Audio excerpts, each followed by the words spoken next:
जय हिंद, वंदे मातरम। प्यारे साथियों, स्वागत है आपका अपनी जनमानस क्लासेज में। आपको बता दूं कि syllabus wise one short video के माध्यम से मैं पीटी का पूरा सिलेबस खत्म करने वाला हूं। आपको दिखा दूं कि इसमें आज मैं क्या कंप्लीट कराने वाला हूं। आज पूरा हिस्ट्री, पूरा इतिहास के साथ साथ राष्ट्रीय आंदोलन में एक ही वीडियो आपको देने वाला हूं और पूरा भूगोल आपको एक वीडियो मिलने वाला है।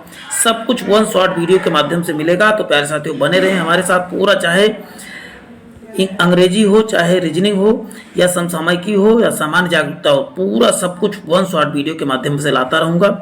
चाहे अपठित गद्यांश हो, या ग्राफ हो, या तालिका हो, सब कुछ वन शॉर्ट वीडियो के माध्यम से कंप्लीट कराऊंगा। मात्र 10 दिन में पूरा सिलेबस कंप्लीट कराने वाला हूं। तो प्यारे साथियों, बने रहें हमारे साथ। तो चलते हैं, आज की श्रृंखला को प्रारंभ करते हैं।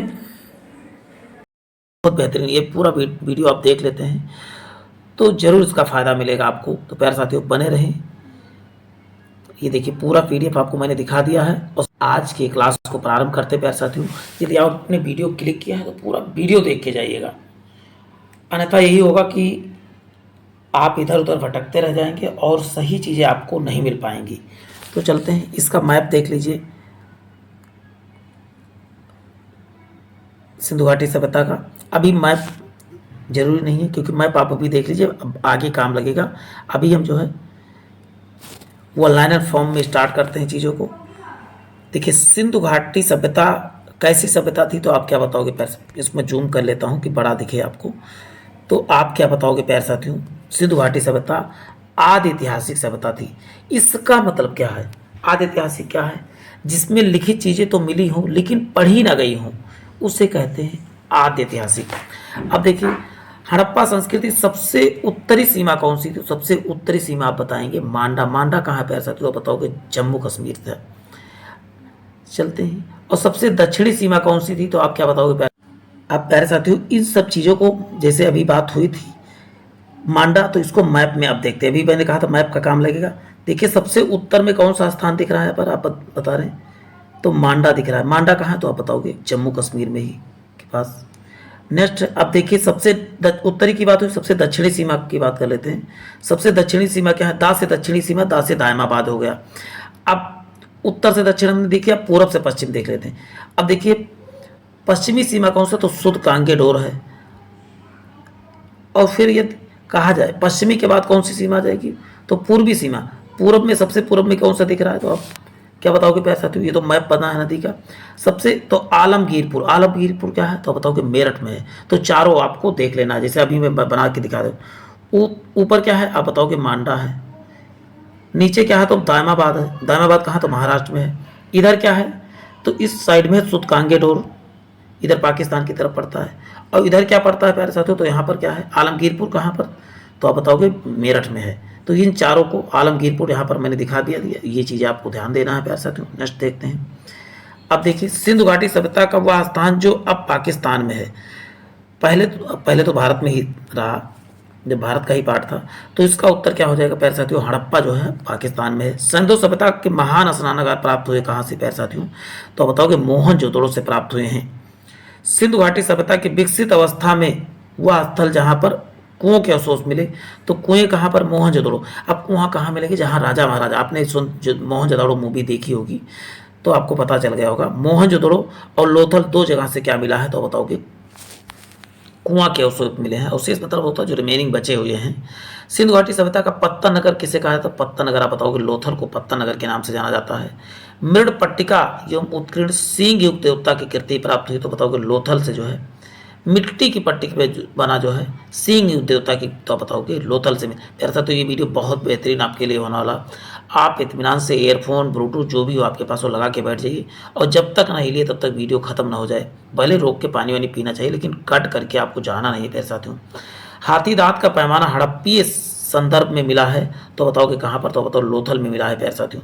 नेक्स्ट, हड़प्पा का उत्खनन करने वाला प्रथम पुरातत्वविद इनमें से तो बताओ सर जॉन मार्शल के नेतृत्व में जो है हड़प्पा सभ्यता की खोज हुई थी। ये निदेशक थे कह सकते हैं। चलते हैं, सिंधु घाटी सभ्यता शब्द का प्रयोग, सिंधु सभ्यता का सर्वप्रथम प्रयोग किसने? तो सर जॉन। देखिए आप कैसे सिंधु और सर जॉन मार्शल दोनों को साथ साथ करके कोरिलेट करके आप याद कर सकते हैं। नेक्स्ट है सिंधु सभ्यता से संबंधित केंद्र जो उत्तर प्रदेश में स्थित है, अभी बात हो चुकी है, तो आलमगीरपुर और हुलास। आलमगीरपुर तो आप बताओगे मेरठ में है, और हुलास, ये दो जो है केंद्र कहाँ पर, तो आप बताओगे उत्तर प्रदेश में। हड़प्पा सभ्यता में लोथल स्थित है, लोथल कहाँ पर है, तो बताओगे गुजरात। और किस नदी के किनारे से है लोथल, तो बताओ भोगवा नदी के किनारे है। नेक्स्ट है हड़प्पन संस्कृति के संदर्भ में शैलकृत स्थापित प्रमाण कहाँ से मिले। स्थापत्य, शैलकृत मतलब पत्थरों से बने स्थापत्य कहाँ पर मिला था, तो आप बताओगे धौलावीरा में मिला था। चलते हैं एक जुते हुए खेत या काले रंग की चूड़ियाँ कहाँ से मिली, तो आप बताओगे कालीबंगा में मिली थी जुते हुए खेत तथा काले रंग की चूड़ियाँ। भारत में सबसे बड़ा हड़प्पन पुरास्थल कौन सा, तो बताओ राखीगढ़ी जो है हड़प्पन पुरास्थल है। चलते हैं नेक्स्ट देखते हैं प्यारे साथियों, अवेस्ता और ऋग्वेद में क्या समानता है। अवेस्ता जिस क्षेत्र में से है उससे संबंधित है, तो क्या बताओगे, तो प्यारे साथियों ये ईरान क्षेत्र से, दोनों धार्मिक ग्रंथ हैं। चलते हैं भारत में कपास की खेती का पहला साक्ष्य आपको बता दें कहाँ से मिला था, तो मेहर, लेकिन उस समय इसे सिंडन कहा जाता था, ना कि कपास कहा जाता था। हड़प्पा का वह स्थान जहाँ पर मिट्टी के हल की आकृति प्राप्त हुई, तो बनावली से जो है मिट्टी के हल की आकृति, जो खिलौना टाइप नहीं होता उस तरह मिट्टी के हल की आकृति प्राप्त हुई थी। वह हड़प्पा स्थल जहाँ पर श्वेत पटका यानी ताबूत का प्रमाण मिला, तो हड़प्पा में ताबूत, ताबूत जो मर जाने के बाद लोगों को ताबूत में रख के दफनाते, उसी की बात हो रही है।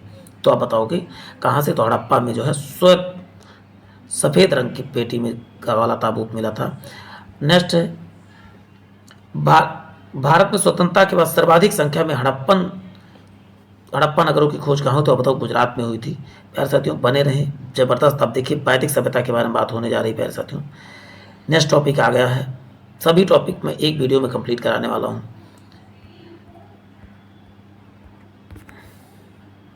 ठीक ठीक।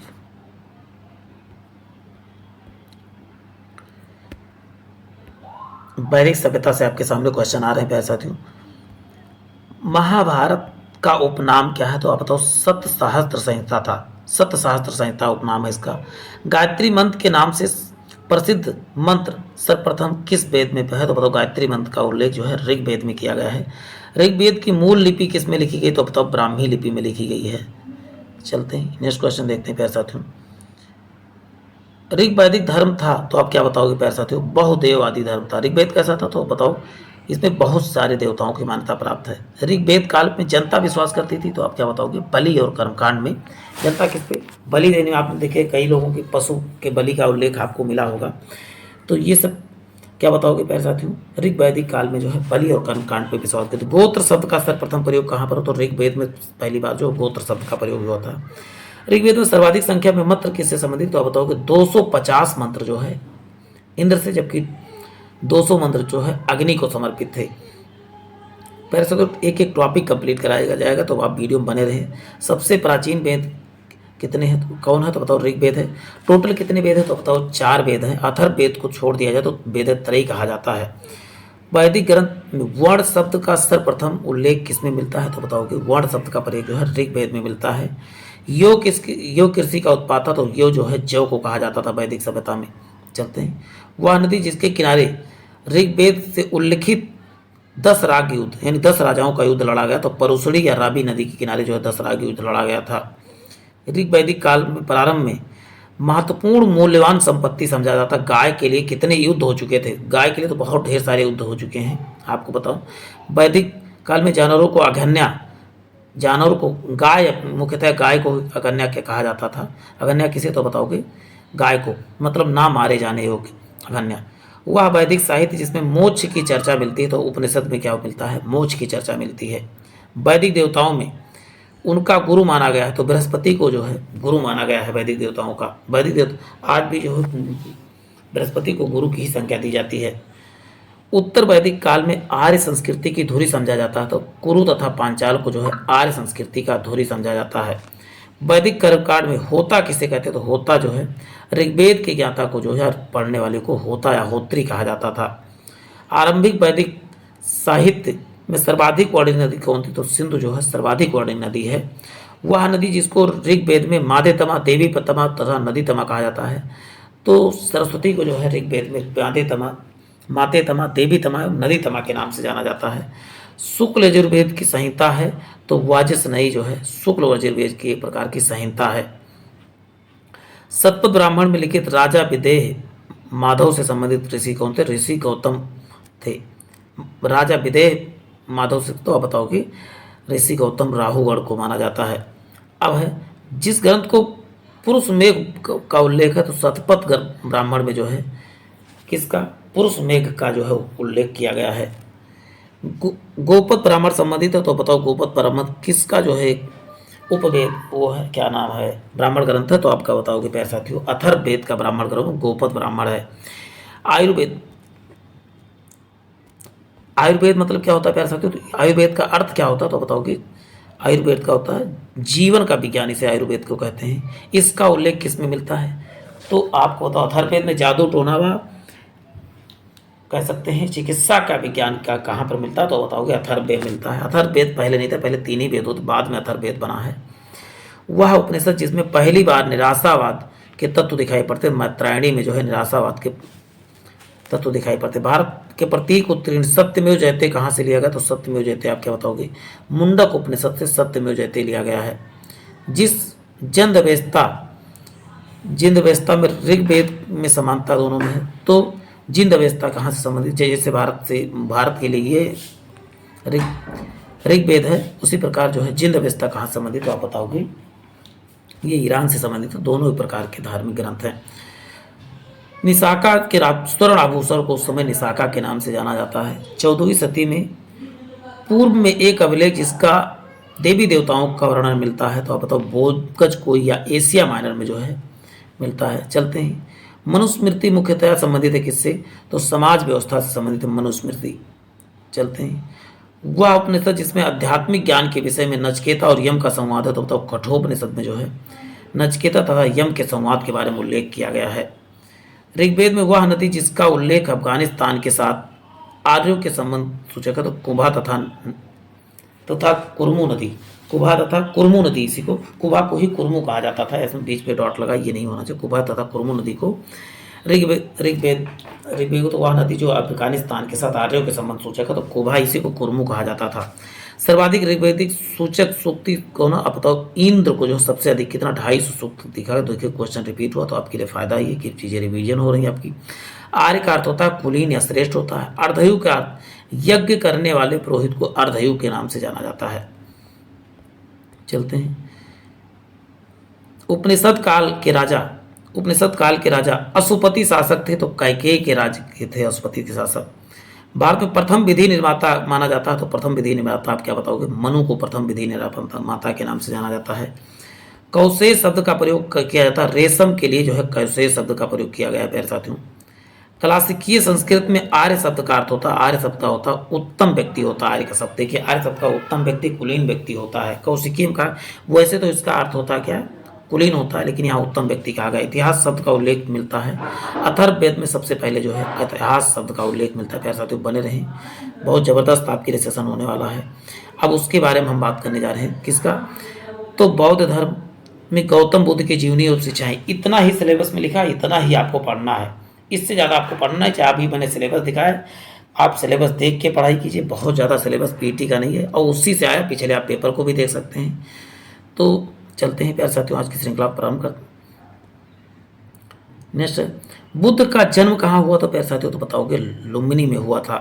बुद्ध की मृत्यु जहाँ पर हुई वह स्थान अब कहाँ तो अब उत्तर प्रदेश में ही हुआ। कहाँ पर तो कुशीनारा में है या कुशीनगर में है। कुशीनगर कहाँ तो बताओ देवरिया के पास में है। बुद्ध जीवन की वह घटना जिसे महाविनिष्क्रमण कहा गया था। महाविनिष्क्रमण किसे कहा गया? जब वो घर त्यागे थे यानी गृह त्याग को महाविनिष्क्रमण कहा गया था। अच्छा उनको ज्ञान प्राप्त हुआ, ज्ञान प्राप्त करने के बाद उनको उन्होंने पहला प्रवचन कहाँ पर दिया था तो बताओगे सारनाथ में दिया था। ये बहुत बेहतरीन आपके लिए रिफ्रेशर या शॉर्ट नोट है प्यारे साथियों। बुद्ध के उपदेश संबंधित है किससे तो बताओ आचार्य की शुद्धता व पवित्रता से संबंधित है। भारतीय कला में बुद्ध के जीवन की किस घटना का चित्रण जो है मृग सहित चक्र के साथ किया गया तो प्रथम उपदेश को जो है मृग सहित चक्र के साथ किया गया था प्यारे साथियों। धर्म चक्र परिवर्तन सबसे पहले कहाँ तो पहली बार जब इन्होंने उपदेश दिया था उसी को धर्म चक्र परिवर्तन कहा गया। और ये कहाँ पर दिया था, तो इन्होंने बताओ सारनाथ में। लेकिन सबसे अधिक कहाँ पर इन्होंने प्रवचन दिया था, तो बताओगे श्रावस्ती में सबसे अधिक दिया था।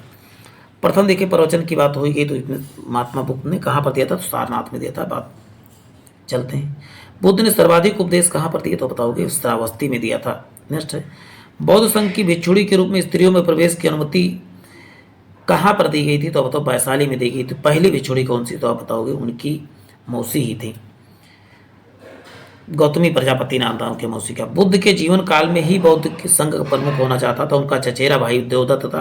बुद्ध के रहते हुए भी जो है बुद्ध संघ का अध्यक्ष बनना चाहता था। त्रिपटक है, बुद्ध के उपदेशों संबंधित संग्रह को ही क्या कहा जाता है, त्रिपटक कहलाता है।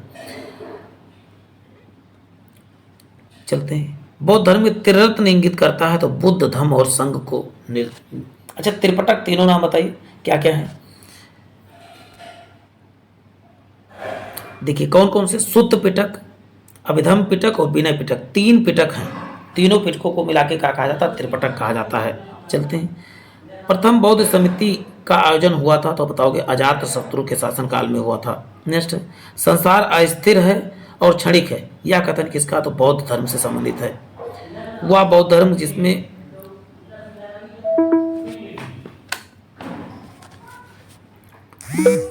धर्म जिसमें बौद्ध संघ जीवन के नियम प्राप्त बताए गए हैं, तो विनय पिटक में जो है बौद्ध संघ जीवन के जो है नियम बताए गए हैं।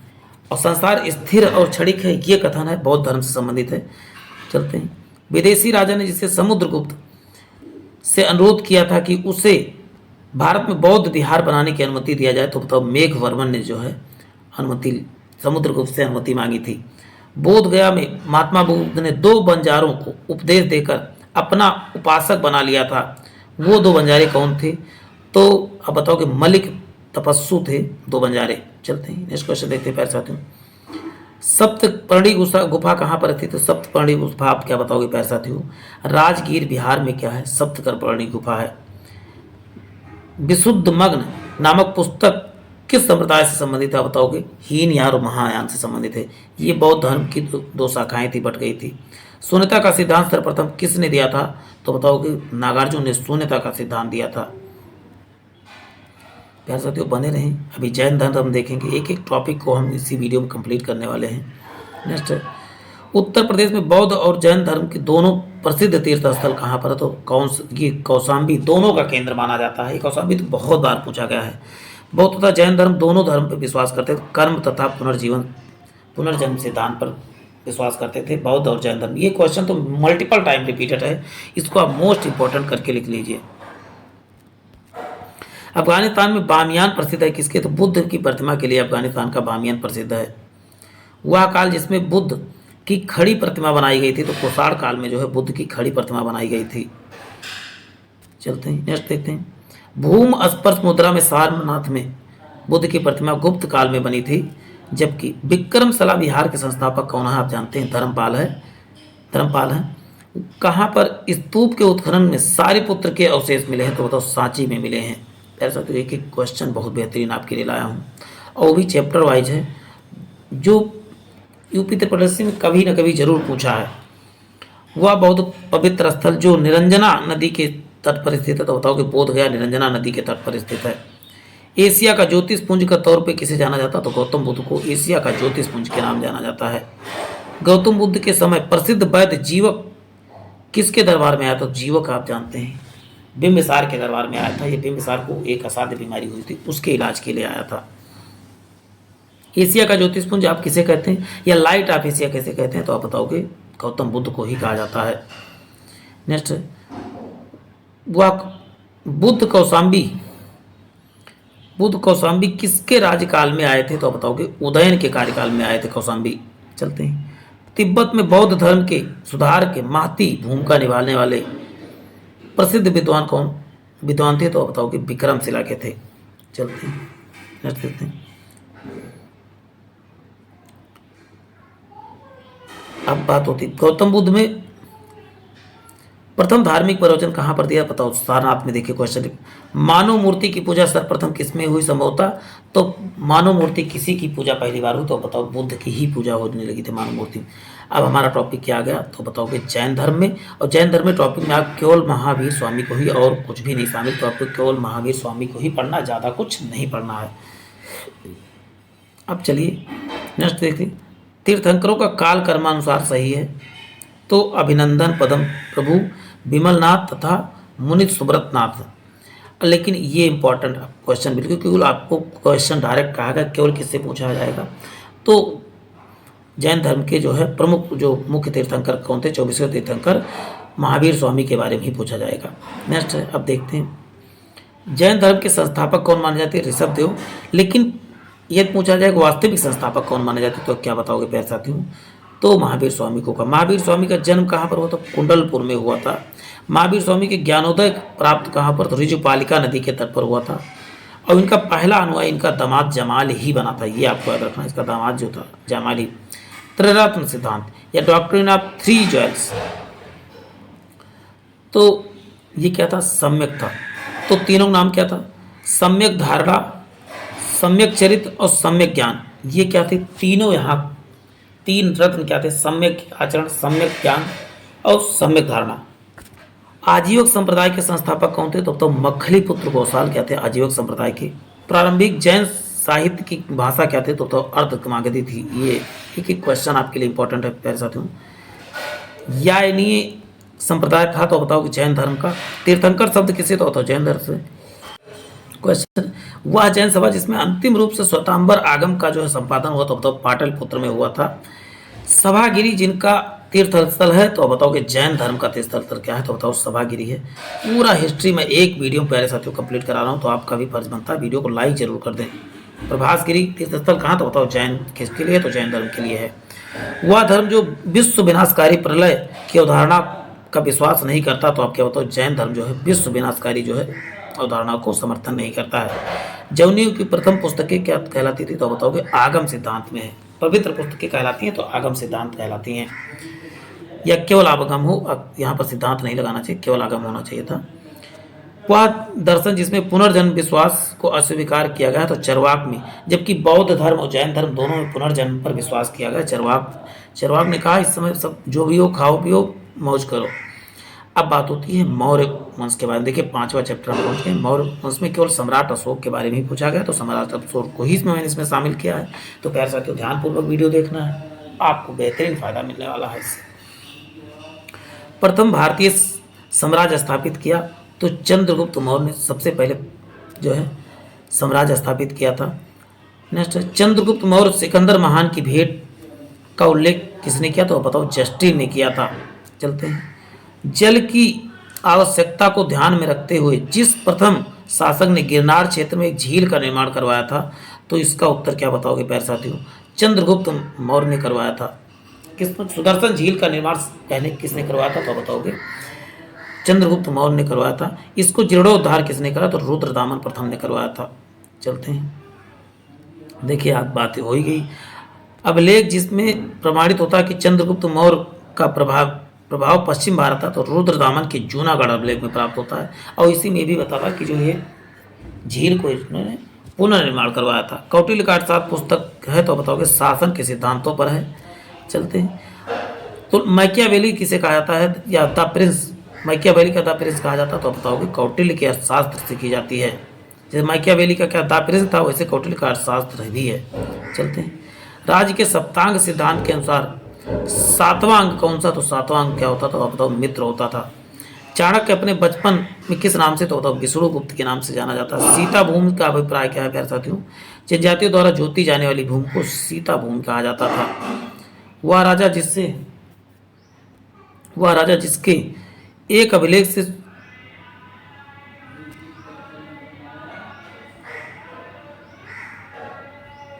चलते हैं, नेक्स्ट देखते हैं प्यारे साथियों। वह राजा जिसके अभिलेख में सूचना मिली कि शाक्य मुनि बुद्ध का जन्म लुम्बिनी में हुआ, तो अशोक के अभिलेख से प्राप्त हुआ था। इनका जन्म लुम्बिनी में हुआ था। सारनाथ स्तंभ का निर्माण किसने, तो आप बताओगे प्यारे साथियों अशोक ने सारनाथ स्तंभ का निर्माण करवाया था। वीडियो एक बार नहीं कम से कम 2 बार जरूर देखें प्यारे साथियों। इसका तभी बेहतरीन फ़ायदा मिलेगा, क्योंकि एक बार में चीज़ें तो रटिया तो आपको रिवीजन पर्पज़ से देख रहे हैं, आपने पहले 1-2 बार पढ़ चुके हैं तो ठीक है, अन्यथा पहली बार एक वीडियो देख रहे हैं तो उसको 2 से 3 बार जरूर देखें। अशोक द्वारा स्थापित सबसे सुरक्षित स्तंभ कौन था? लोरिया नंदनगढ़ अभिलेख क्या है? सबसे सुरक्षित अभिलेख है पैसा तो। गुर्जरा लघु शिलालेख जिसमें अशोक का नामोल्लेख किया गया है तो मध्य प्रदेश के दतिया जिले में है। ब्राह्मी लिपि का सर्वप्रथम पढ़ा किसने? तो जेम्स प्रिंसर ने ब्राह्मी लिपि को सर्वप्रथम पढ़ा था। वह स्थान जहां प्राक अशोक ब्राह्मी लिपि पता चला तो बताओ अनुराधापुर में। अनुराधापुर कहाँ? तो बताओ श्रीलंका में है। श्रीलंका की पहले राजधानी भी अनुराधापुरम हुआ करती थी। वह साम्राज्य के उत्तरी पश्चिमी भाग में उत्कीर्ण राजाज्ञाओं के लिए अशोक ने इन लिपियों का प्रयोग किया था तो बताओगे अरमाइक, ग्रीक और खरोष्ठी जो उत्तर पश्चिमी के लिए 3 भाषाओं का प्रयोग था। अरमाइक, ग्रीक और खरोष्ठी लिपि का प्रयोग किया था। इलाहाबाद में अशोक स्तंभ किस शासक के बारे में सूचना देता है? बताओ समुद्रगुप्त के बारे में सूचना देता है। फायान भारत आया था तो बताओ 339 AD में आया था।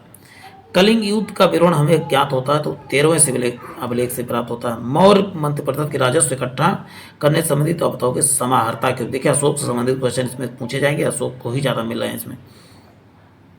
अशोक के समय तुर्मे कहाँ के राजा? तुर्मे आप बताओगे मिस्र के राजा हुआ करते थे। देखिए राजस्व इकट्ठा जो करता था उसे समाहर्ता कहा जाता था। पैसा क्यों? वह इतिहासकार जिसके अनुसार शिलालेखों के अनुसार धर्म का प्रतिपादन किया तो आप बताओगे फ्लीट के अनुसार। चलते हैं नेक्स्ट देखते हैं। पैसा तो कामरूप में वैष्णव धर्म का लोकप्रिय किसने बनाया था? तो शंकर देव ने कराया था। बीज गणित के क्षेत्र में सबसे अधिक योगदान किसने दिया? तो भास्कर ने दिया था। और नेक्स्ट है कालिदास द्वारा रचित मालविका मित्रण नामक ग्रंथ किसे? तो अग्निमित्र ने लिखा था। चलते हैं इसमें नहीं हाँ अच्छा ठीक है क्वेश्चन। अच्छा ये छूट गया था इधर वाला पेज, यहाँ से पढ़ना था, हमने आगे बढ़ गए थे। चलिए आधुनिक देवनागरी लिपि का प्राचीन रूप क्या है? तो बताओ किससे निकली है देवनागरी? तो बताओ ब्राह्मी लिपि से ही निकली है। किसने सहिष्णुता, उदारता और करुणा त्रिविध आधार पर राजधर्म की स्थापना किया था? तो बताओगे अशोक ने जो है त्रिविध आधार पर राजधर्म। देखिए उदारता, करुणा और सहिष्णुता तीनों किसके जो है राजधर्म के आधार थे? तो बताओ अशोक के। सांची का स्तूप बनवाया किसने? तो बताओ अशोक ने। ब्राह्मी लिपि प्रथम उद्वाचन किस उत्कीर्ण अक्षरों में किया गया था? स्तंभों में किया गया था। चलते हैं नेक्स्ट देखते हैं पैर साथियों।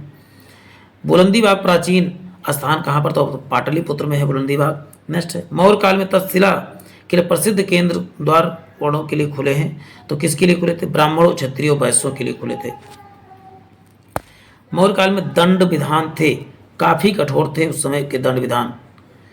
कालसी प्रसिद्ध है तो अशोक के शिलालेखों के लिए कालसी प्रसिद्ध है। चलते हैं नेक्स्ट क्वेश्चन देखते हैं पैसे।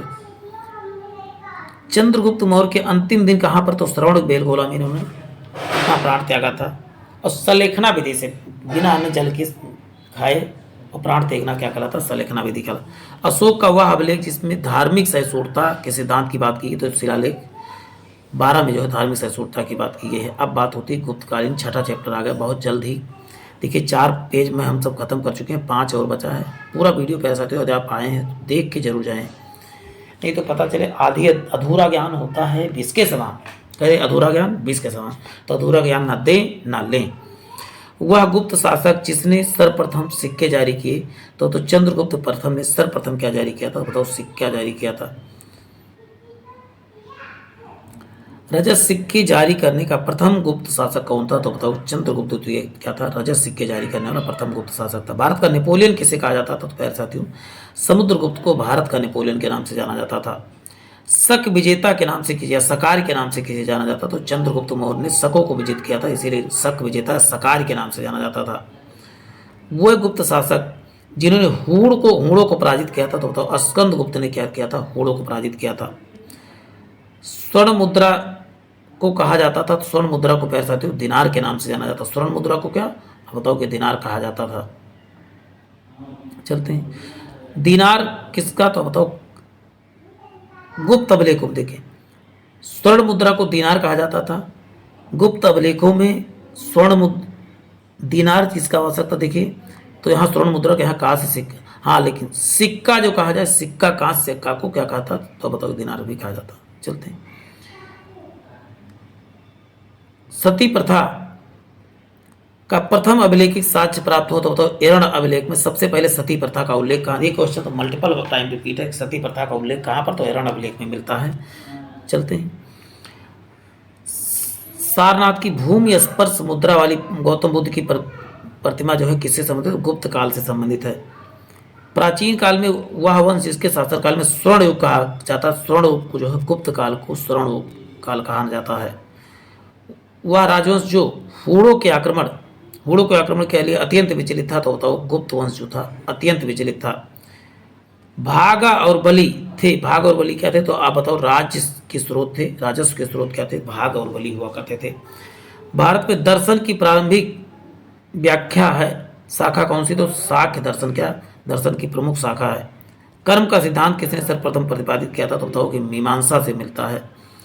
योग दर्शन के प्रतिपादक क्या थे, तो बताओ कि पतंजलि क्या थे, योग दर्शन के प्रथम प्रतिपादक थे। चलते हैं। न्याय दर्शन प्रसारित किया गया, तो बताओ गौतम के द्वारा न्याय दर्शन प्रतिपादित किया गया था। प्यारे साथियों, जबरदस्त फायदा मिलने वाला है, बने रहें आप वीडियो में पूरा देखिए। काम रूप वैष्णव धर्म लोकप्रिय बनाया किसने, तो आप बताओगे शंकरदेव। ये गुप्त काल से संबंधित इसीलिए आया है। बीज गणित के क्षेत्र में अपना योगदान सबसे पहले किसने दिया, तो भास्कर ने दिया।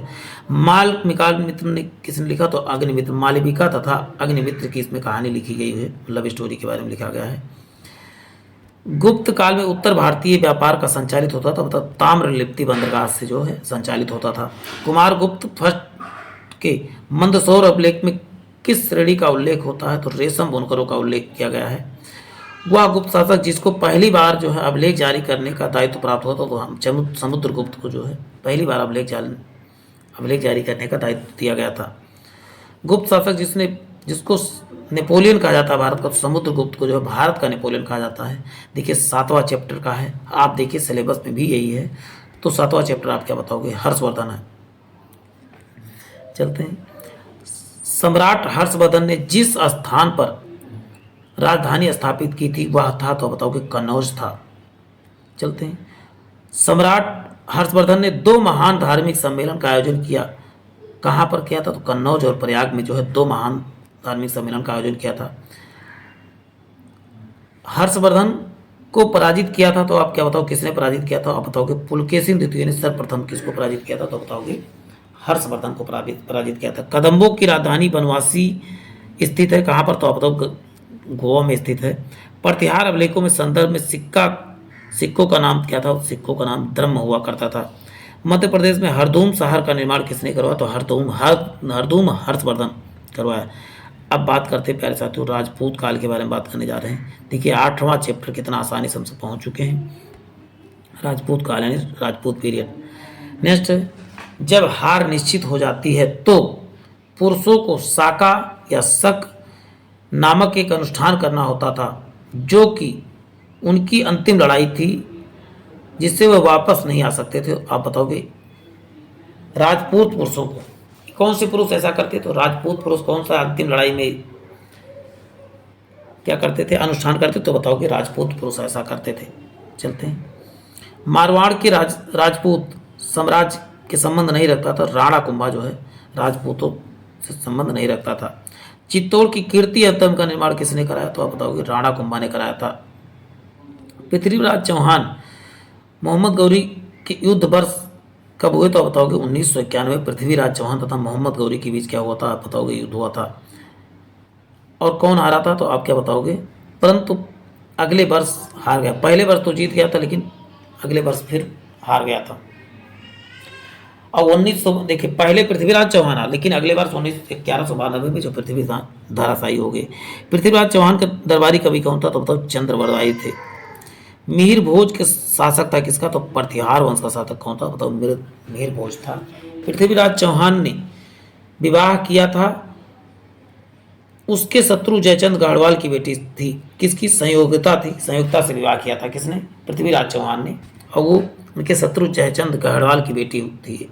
चलते हैं। नेक्स्ट, पृथ्वीराज चौहान पिता थे, तो सोमेश्वर चौहान के पिताजी का नाम था। चलते हैं। 1192 में सुल्तान मोहम्मद गौरी को हराने के बाद पृथ्वीराज तृतीय किस वंश के थे? तो चाहमान वंश के थे। चौहान कह सकते हो, चाहमान है चौहान वंश कह सकते हो। यहाँ चाहमान लिखा है, चौहान भी बस सही है, चौहान भी सही है। पृथ्वीराज रासो की रचना किसने किया था? तो बताओ चंद्रवर्ताई ने किया था। इसमें पृथ्वीराज के जीवन के बारे में वर्णन किया गया है। दो प्रमुख शहर चाहमान के नियंत्रण में था, तो दिल्ली और अजमेर जो है चाहमान या चौहान के नियंत्रण में था। क्या मोहम्मद गौरी को पराजित करने वाले प्रसिद्ध चौहान शासक थे? तो पृथ्वीराज तृतीय कहलाए या पृथ्वीराज तृतीय कहलाए। चलते हैं, कौन थे? चलते हैं प्यारे साथियों, नेक्स्ट देखते हैं। अभी सल्तनत के बारे में भी देख रहे हैं। नेक्स्ट है मोहम्मद गौरी 1991 में मोहम्मद गौरी को किसने हराया था? तो चौहान शासक ने हराया था। तराइन का युद्ध किस वर्ष लड़ा गया? तो बताओगे 1900। प्रथम युद्ध कब लड़ा गया? तो बताओगे 1191 में। तराइन का युद्ध पृथ्वीराज चौहान और किसके बीच हुआ? तो बताओगे मोहम्मद गौरी के बीच हुआ था। चलते हैं प्यारे साथियों, नेक्स्ट सेशन देखते हैं। सल्तनत काल के बारे में बात होने जा रही है प्यारे साथियों, वीडियो में बने रहें, वीडियो बहुत लंबी नहीं है। अब सल्तनत काल के बारे में बात होने जा रही है प्यारे साथियों, तो बहुत ध्यानपूर्वक वाच करते रहना है आपको। सल्तनत काल के अधिकांश अमीर सुल्तान किस वर्ग के थे? तो इसका उत्तर क्या हो जाएगा, आप बताओगे? तुर्क। ये क्या थे? तुर्क थे। सल्तनत काल की भूमि को नापने के लिए शब्द का प्रयोग किया गया था, तो आप बताओगे मसाहत शब्द का प्रयोग किया गया था भूमि मापन के लिए। आप बताओ कौन सा शब्द? आप बताओगे मसाहत शब्द। सल्तनत काल में सैन्य विभाग का अध्यक्ष को कहा जाता है आरजे मुमालिक के नाम से जाना जाता है। भारतीय इतिहास में सल्तनत काल के नाम से जाना जाने वाला काल कौन सा? तो 1206 से 1526 के बीच के काल को क्या कहा था? भारतीय इतिहास का सल्तनत काल के नाम से जाना जाता था। मंगोल आक्रमणकारी चंगेज खां भारत की उत्तर पश्चिम सीमा पर किसके काल में आया था? तो बताओ इल्तुतमिश के काल में आया था। चलते हैं नेक्स्ट क्वेश्चन देखते हैं। से भारत के वह मध्यकालीन शासक जिसने इप्ता व्यवस्था शुरू की थी, तो इप्ता व्यवस्था किसने? तो अब तो ई से इप्ता और ई से इल्तुतमिश। चलते हैं नेक्स्ट।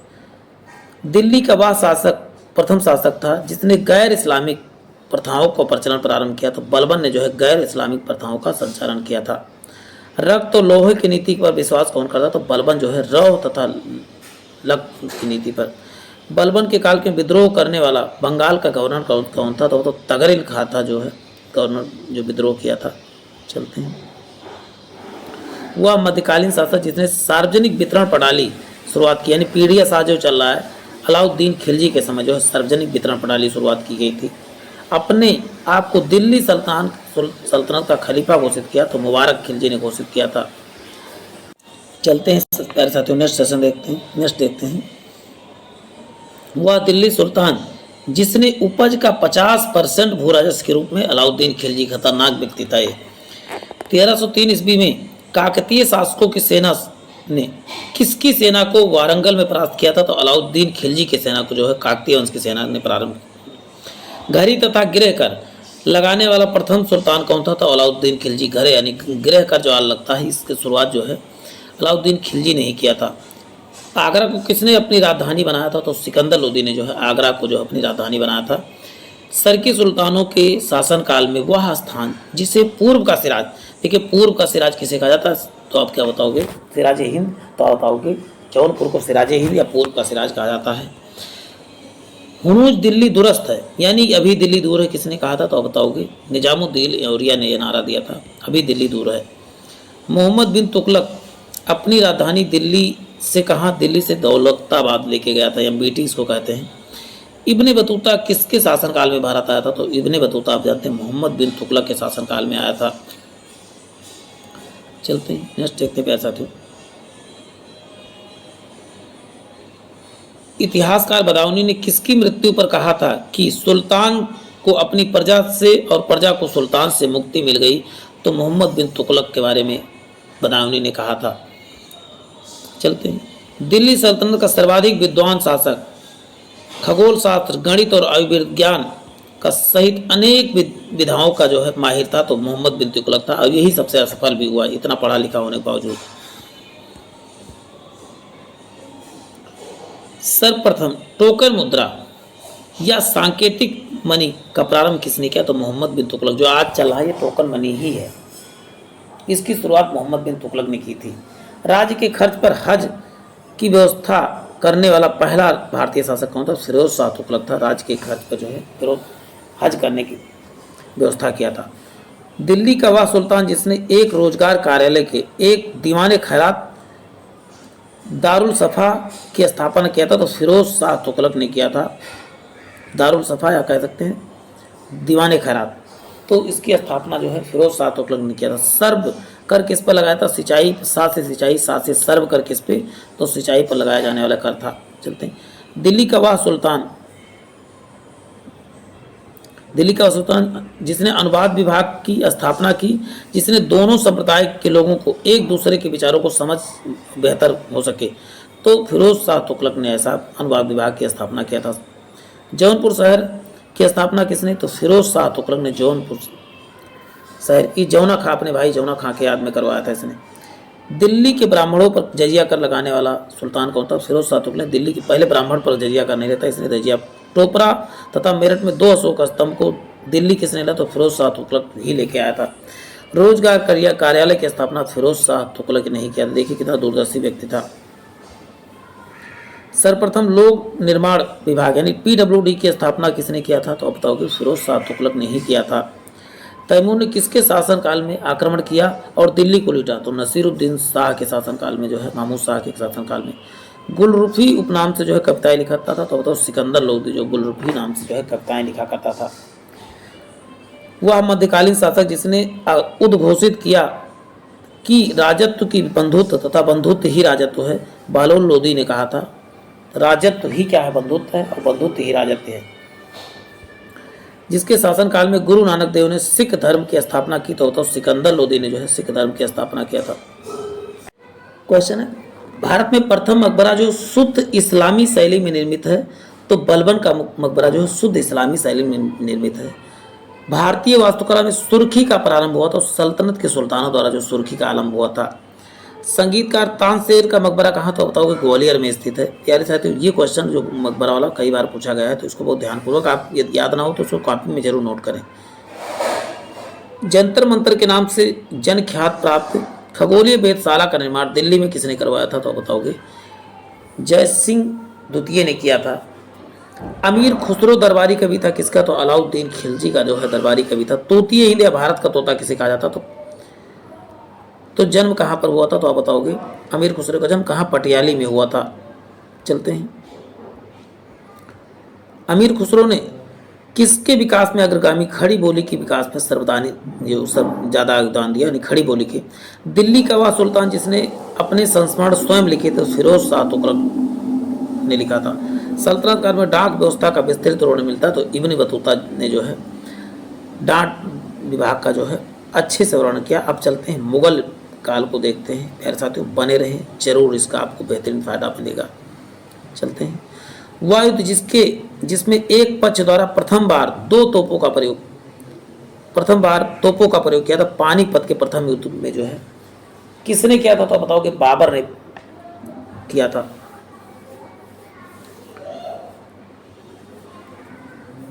एक पक्ष नहीं, हाँ ठीक है, प्रथम युद्ध।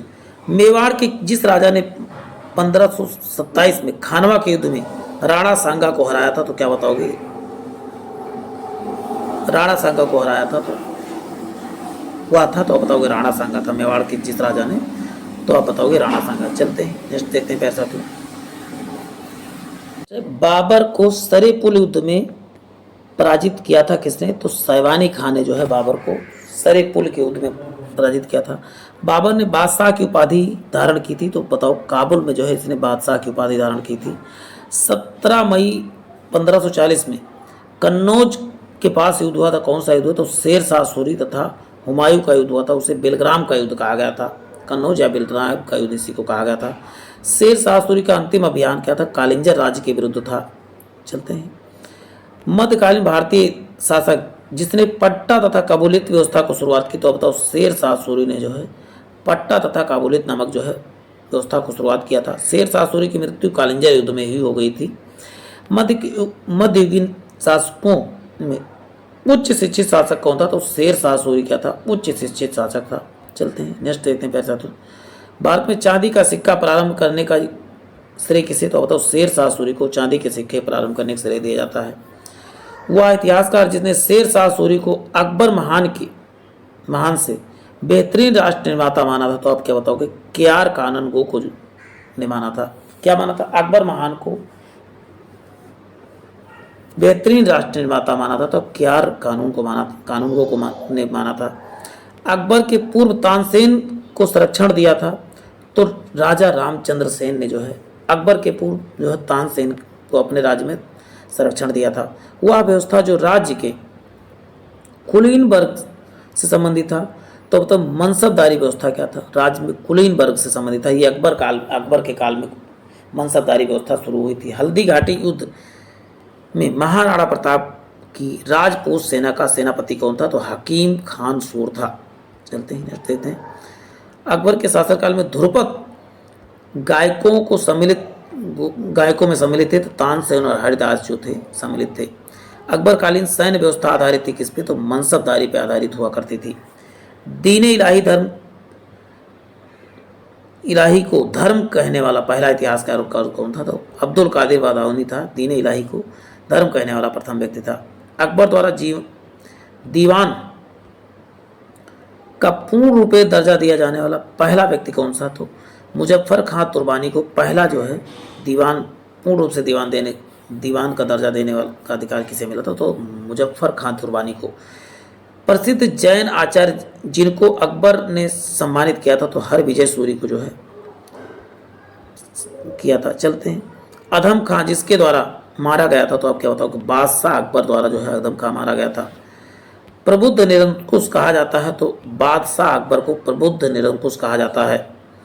इंग्लैंड की रानी एलिजाबेथ प्रथम का समकालीन भारतीय राजा कौन था? तो बादशाह अकबर क्या था? समकालीन राजा था एलिजाबेथ प्रथम का। ये देखिए, ये पूछा गया क्वेश्चन, इसमें जितने भी क्वेश्चन सब पूछे गए क्वेश्चन ही शामिल किए गए हैं। अकबर के राज्यकाल में दक्षिण में वह प्रांत जो मुगल राज्य का भाग नहीं था, तो बताओगे गोलकुंडा जो है मुगल राज्य का भाग नहीं था।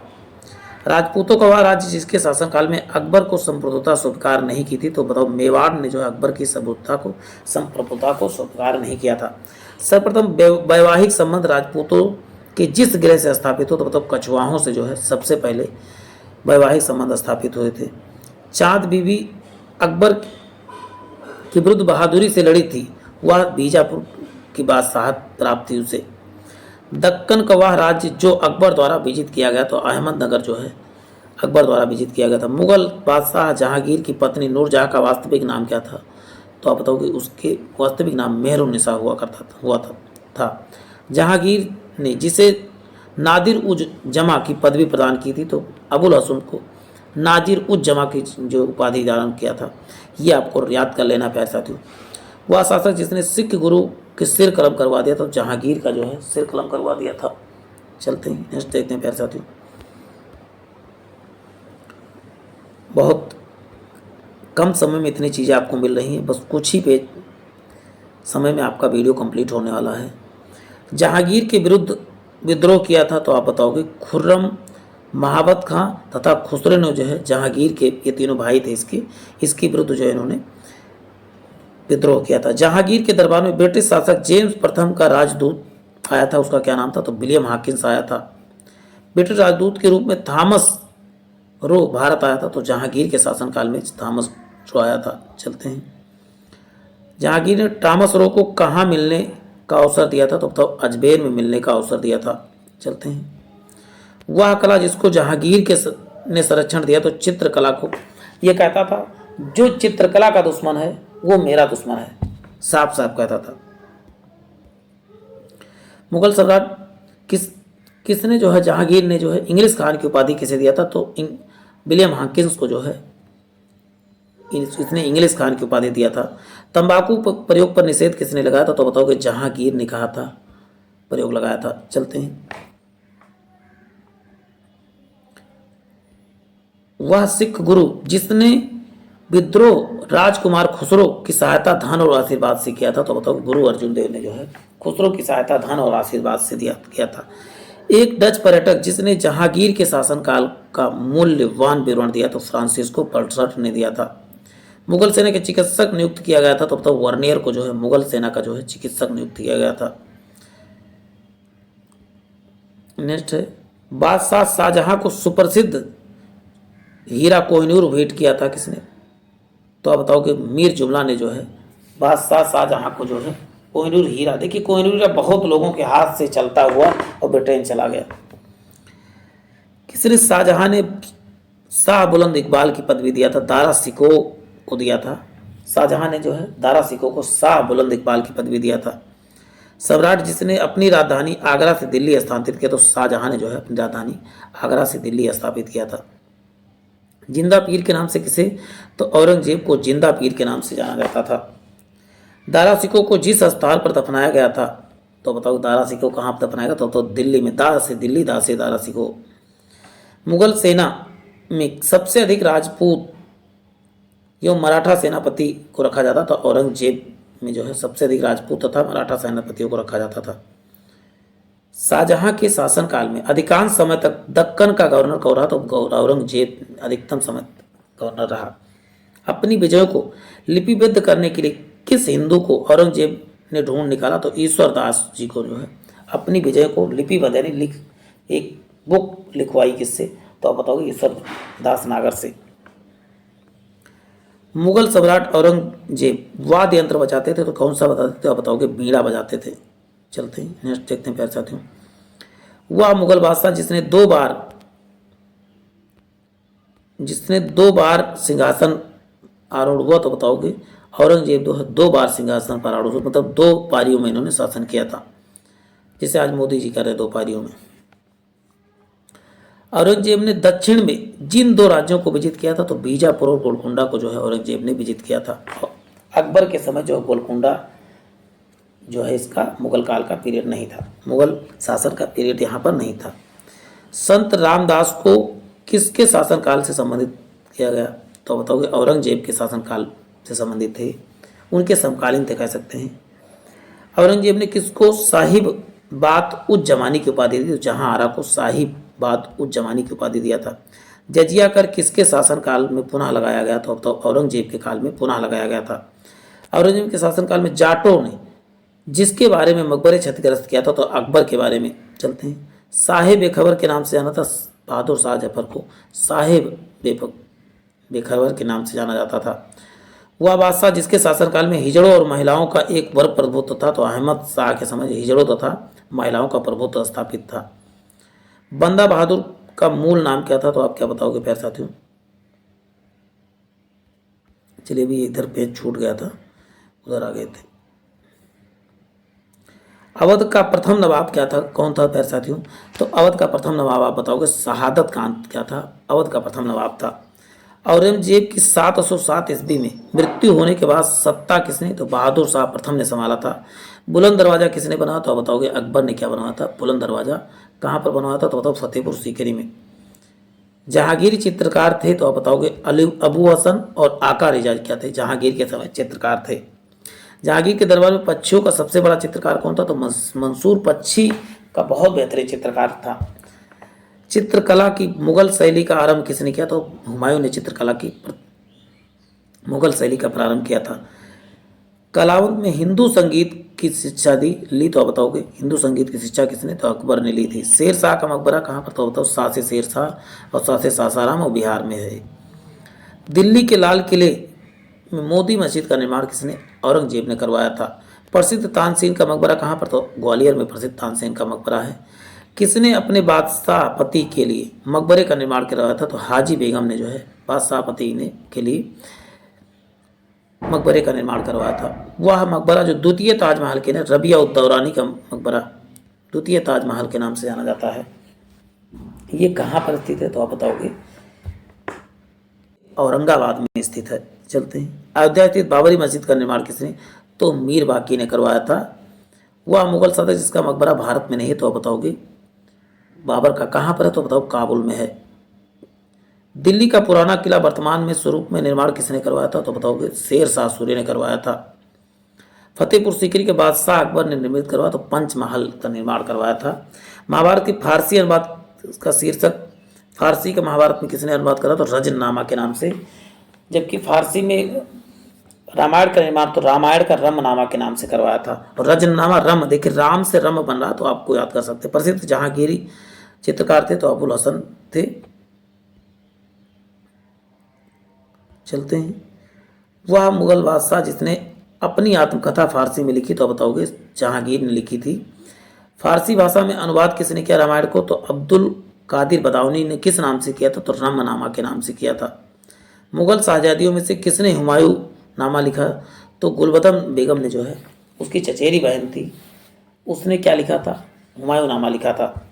अनवर सोहेली नामक प्रसिद्ध ग्रंथ का अनुवाद किसने किया, किस, तो पंचतंत्र का जो है अनवर सोहेली नामक ग्रंथ के रूप में इसका अनुवाद किया गया था फारसी में। चलते हैं, शाहजहां ने के शासनकाल में राज कवि क्या था, तो राज कवि कलीम था। चलते हैं, नेक्स्ट क्वेश्चन देखते हैं। हितोपदेश में फारसी में अनुवाद किया था, तो ताजुल माली ने किया था। नेक्स्ट है, हिंदू धर्म ग्रंथों का अध्ययन करने वाला प्रथम मुस्लिम कौन था, तो दारा शिकोह था। चलते हैं, मुगलों का राजकीय भाषा क्या थी, तो राजकीय भाषा आप बताओगे, मुगलों की राजकीय भाषा फारसी थी। बाबरनामा का अंग्रेजी का अनुवाद किसने किया, तो क्या बताओगे, बाबरनामा को अंग्रेजी में किसने अनुवाद किया, तो लाडेन और रस्किन ने जो है बाबरनामा को अंग्रेजी में अनुवाद किया था। कालिदास के नाटक अभिज्ञान शाकुंतलम का सर्वप्रथम एक यूरोपीय भाषा में अनुवाद किसने किया था, तो विलियम जोन्स ने किया था। कश्मीर के शासक जैनुल आबदीन का वास्तविक नाम क्या था, तो आप बताओगे शाही खां नाम था इसका। चलते, जौनपुर राज्य के अंतिम शासक तो क्या था, हुसैन शाह था। मुगल प्रशासनिक शब्दावली माल किससे, तो माल मतलब होता भू राजस्व। देखिए 8वां पेज है, 9 ही पेज टोटल हैं, बस खत्म होने वाले हैं, परेशान ना होना, वीडियो में बने रहना, भले थोड़ा रोक के पानी वानी पी लो फिर बैठो। चलते हैं, नेक्स्ट देखते प्यारे साथियों। बंदा बहादुर का मूल नाम क्या था, तो लक्ष्मण सेन बंदा बहादुर का मूल नाम हुआ करता था। मुगल बादशाह में दरबारी भाषा कौन थी, दरबारी भाषा आप क्या बताओगे, फारसी थी। रोहिला सरदार अहमद शाह अब्दाली का विश्वास पात्र था, तो आप बताओगे नजीम खान था। मुगल बादशाह के दरबारी भाषा क्या थी, तो आप बताओ फारसी थी प्यारे साथियों। अब होते गाजीउद्दीन हैदर के काल में लिखी गई पुस्तक होप्त कुलजुम है, तो प्रशासनिक सुधारों से संबंधित पुस्तक है। चलते हैं, शुजाउद्दौला का मकबरा कहाँ पर, तो बताओगे लखनऊ में शुजाउद्दौला का मकबरा। होयसल की प्राचीन राजधानी द्वार समुद्र की वर्तमान नाम क्या है, तो हैलिबिड नाम है। पहले होयसलों की राजधानी क्या थी, तो द्वार समुद्र थी, इसके नाम अब हैलिबिड के नाम से जाना जाता है इसे। पंजाब में अमृतसर नगर की स्थापना किसने करवाया, तो अब रामदास सिंह ने करवाया था, गुरु रामदास जी ने। मुगल शासन में तांबे का सिक्का किसने चलवाया था, तांबे का सिक्का क्या कहलाता, तो दाम कहलाता था। नवरोज का त्यौहार किससे संबंधित है, बताओ पारसियों से संबंधित है। मुगल काल में भारत में राज्य की आय का प्रमुख स्रोत क्या था, तो भू राजस्व हुआ करता था। मौलिम क्या होता था मुगल काल में, तो एक जहाज होता था, उसको मौलिम कहा जाता था। हैदराबाद में स्वतंत्र राज्य की स्थापना किसने, चिनकिलिज खान ने जो है हैदराबाद को स्वतंत्र राज्य की स्थापना किया था। भारत का वह स्थान जहां पुर्तगालियों ने प्रथम दुर्ग की निर्माण करवाया, तो कोचीन में जो है प्रथम दुर्ग का निर्माण हुआ था। चलते हैं, मध्यकालीन भारत में मुगल शासक वस्तुता थे तो चुगताई तुर्क थे। किस प्रकार के, कौन से तुर्क, तो बताओ चुगताई तुर्क थे, जिसके कारण नांदेड़ गुरु द्वारा का सिखों द्वारा पवित्र माना जाता, तो गुरु गोविंद सिंह के द्वारा जो है इनका जन्म नांदेड़ महाराष्ट्र में हुआ था। मुगल काल में करोड़ी थे, तो भू राजस्व अधिकारी को क्या कहा जाता, तो करोड़ी के नाम से जाना जाता है। अब 11वां चैप्टर देखिए, मराठा के बारे में बात होने जा रही है प्यारे साथियों। चलते हैं, मराठों का कराधान प्रणाली संबंधित किससे था, तो चौथ तथा सरदेशमुखी था। चौथ किससे लेते थे प्यारे साथियों, जो इनके पड़ोसी देश हुआ करते थे, जो सीमा से लगते थे, उनसे चौथ लिया जाता था। चलते हैं, नेक्स्ट देखते हैं प्यारे साथियों। मुगल साम्राज्य में पतन के बाद सबसे शक्तिशाली देशज शक्ति कौन थी, तो मराठा थे। मुगल साम्राज्य जब पतन होने लगा उस समय मराठे जो है मराठों का जो है शक्तिशाली देशी राजा के रूप में उभरे। चलते हैं, छत्रपति शिवाजी के राज्य के प्रचलित रजत मुद्रा नहीं थी, तो रुपया उनके कार्यकाल में नहीं चलता था। रुपया जो है शेरशाह के समय चलती थी।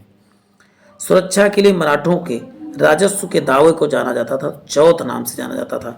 ये अपने पड़ोसी राज्यों से चौथ लिया करते थे कि हम आपके ऊपर आक्रमण नहीं करेंगे, और कोई आक्रमण करता तो हम आपकी रक्षा करेंगे।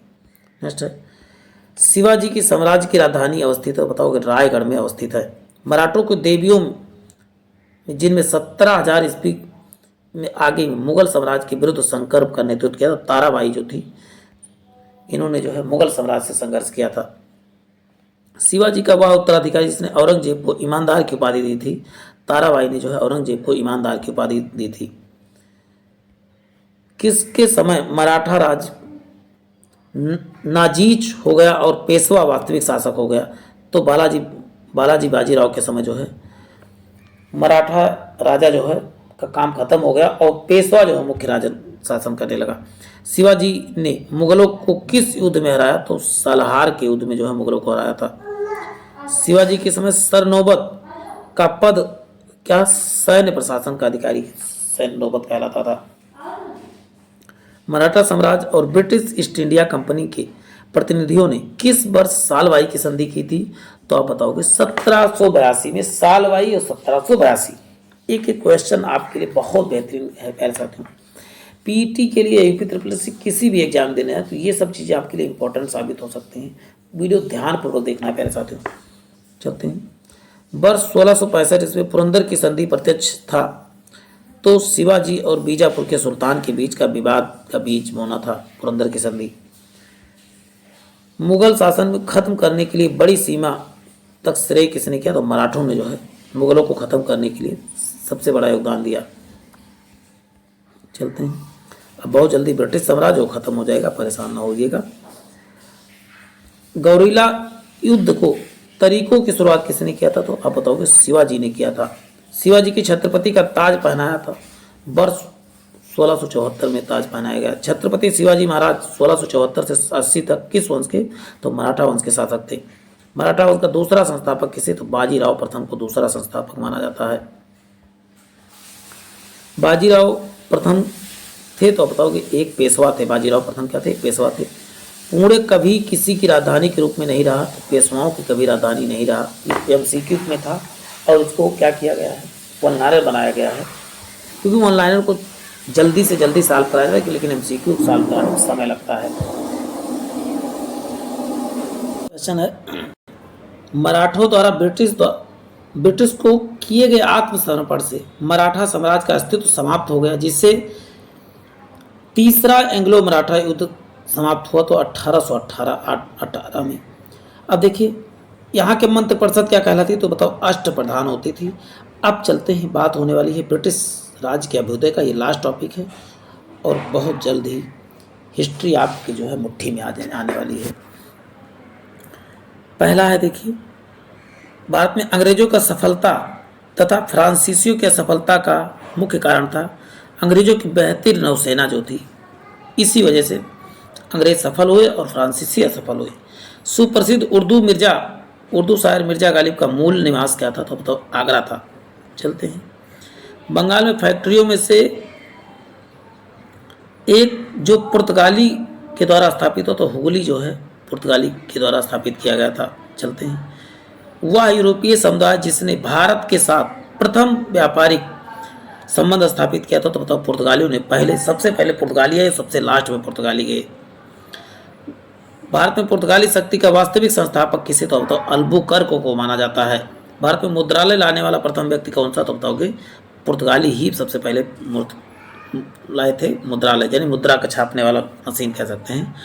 बंगाल में डचों द्वारा स्थापित कारखाना कहाँ पर? तो डच सबसे पहले कहाँ पर? तो चिंसुरा में स्थापित किए थे। वह शासक, कुछ लोग नया लग रहा हो तो 2-3 बार देखेंगे सब चीज़ें पुरानी हो जाएंगी। जिंदगी में हर चीज़ कभी न कभी नई ही लगती हैं। वह शासक जिसने ईस्ट इंडिया कंपनी की दीवानी प्रदान की थी? तो आप बताओगे शाह आलम द्वितीय ने जो है ईस्ट इंडिया कंपनी को जो दीवानी प्रदान किया था। फ्रांसीसी ईस्ट इंडिया कंपनी की स्थापना किसके शासन के? लुई 14वें के समय में हुई थी। लंदन में ब्रिटिश ईस्ट इंडिया कंपनी का गठन के समय भारत का बादशाह कौन था? तो आप बताओगे अकबर था। असम में सर्वप्रथम चाय कंपनी की स्थापना हुई 1839 में हुई थी। चलते हैं, नेक्स्ट देखते हैं। भारत की स्वतंत्रता के पूर्व गोवा का आधिपत्य था तो बताओ पुर्तगाल के शासन में जो है गोवा का आधिपत्य हुआ करता था। चलते हैं। सिराजुद्दौला लॉर्ड क्लाइव द्वारा परास्त हुआ था किस युद्ध में? तो बताओ प्लासी के युद्ध में जो है परास्त हुआ था। किसने अपनी राजधानी मुर्शिदाबाद से मुंगेर स्थानांतरित कर दिया? तो मीर कासिम ने जो है मुर्शिदाबाद से मुंगेर स्थानांतरित किया था। वह स्थान जहां पर प्लासी का युद्ध के बाद मीर जाफर नवाब की राजगद्दी पर बैठा तो मुर्शिदाबाद हो जाएगा। चलते हैं। उत्तर पश्चिम प्रांत में अवध का एकीकरण हुआ तो बताओ 1877 में हुआ था।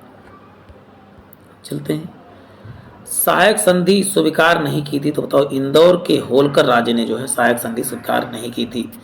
अवध के नवाब वाजिद अली शाह को ईस्ट इंडिया कंपनी का गद्दी पर उतार दिया था तो बताओगे 1856 में। चलते हैं। नेक्स्ट क्वेश्चन देखते हैं प्यारे साथियों। लास्ट पेज है, मुश्किल से 5 मिनट में खत्म हो जाएगा।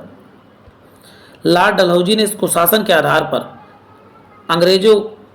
अंग्रेजी राज में मिला लिया था। कब? तो अवध को जो कुशासन के आधार पर आप बताओगे 1856 में मिला लिया था। नेक्स्ट रिंग फेंस की नीति के नाम से जो ना वारेन हेस्टिंग जो है रिंग फेंस की नीति यानी पूरे गोले में फंसा लेना कि कोई निकल ना पाए जिससे आधिपत्य किया जाए। बिहार के 1857 के विद्रोह का संगठन करता कौन थे तो कुंवर सिंह जो है बिहार में जो है 1857 के विद्रोह करता थे। 1857 के विद्रोह के बाद सर्वप्रथम भारत की स्वतंत्रता की लड़ाई किसने किया तो वीर सावरकर ने भारत की स्वतंत्रता की लड़ाई कहा था। 1 नवंबर 1858 ईस्वी में महारानी विक्टोरिया की घोषणा पत्र सबसे पहले पढ़कर इलाहाबाद में किसने तो कैनिंग ने सुनाया था। 1857 में किसने इलाहाबाद के आपातकालीन मुख्यालय बनाया था तब भी बताओगी लॉर्ड कैनिंग ने ही बनाया था। मंगल पांडे कहाँ से विद्रोह किए थे तो तब बैरकपुर से। बैरकपुर छावनी कहाँ था तो पश्चिम बंगाल में है। नाना साहब का कमांडर इन चीफ था तो तात्या टोपे थे नाना साहब के कमांडर इन चीफ।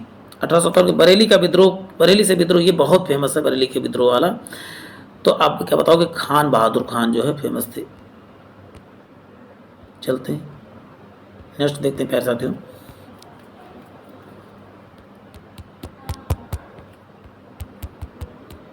बने थोड़ा सा इसमें कुछ टेक्निकल प्रॉब्लम आ गया, चल नहीं रहा है।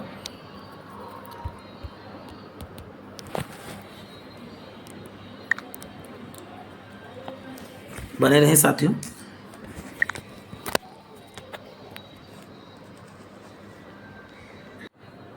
भारत की स्वतंत्रता की लड़ाई पहले प्रारंभ कहाँ पर हुई तो बताओगे मेरठ से प्रारंभ हुई थी। इलाहाबाद में 1857 के संग्राम का नेता कौन था तो मौलवी लियाकत अली थे। चलते हैं। नेक्स्ट देखते हैं प्यारे साथियों। 1857 के संघर्ष में वीरांगना महारानी लक्ष्मीबाई का जन्मस्थली कहाँ तो बताओगे वाराणसी में है। चलते हैं।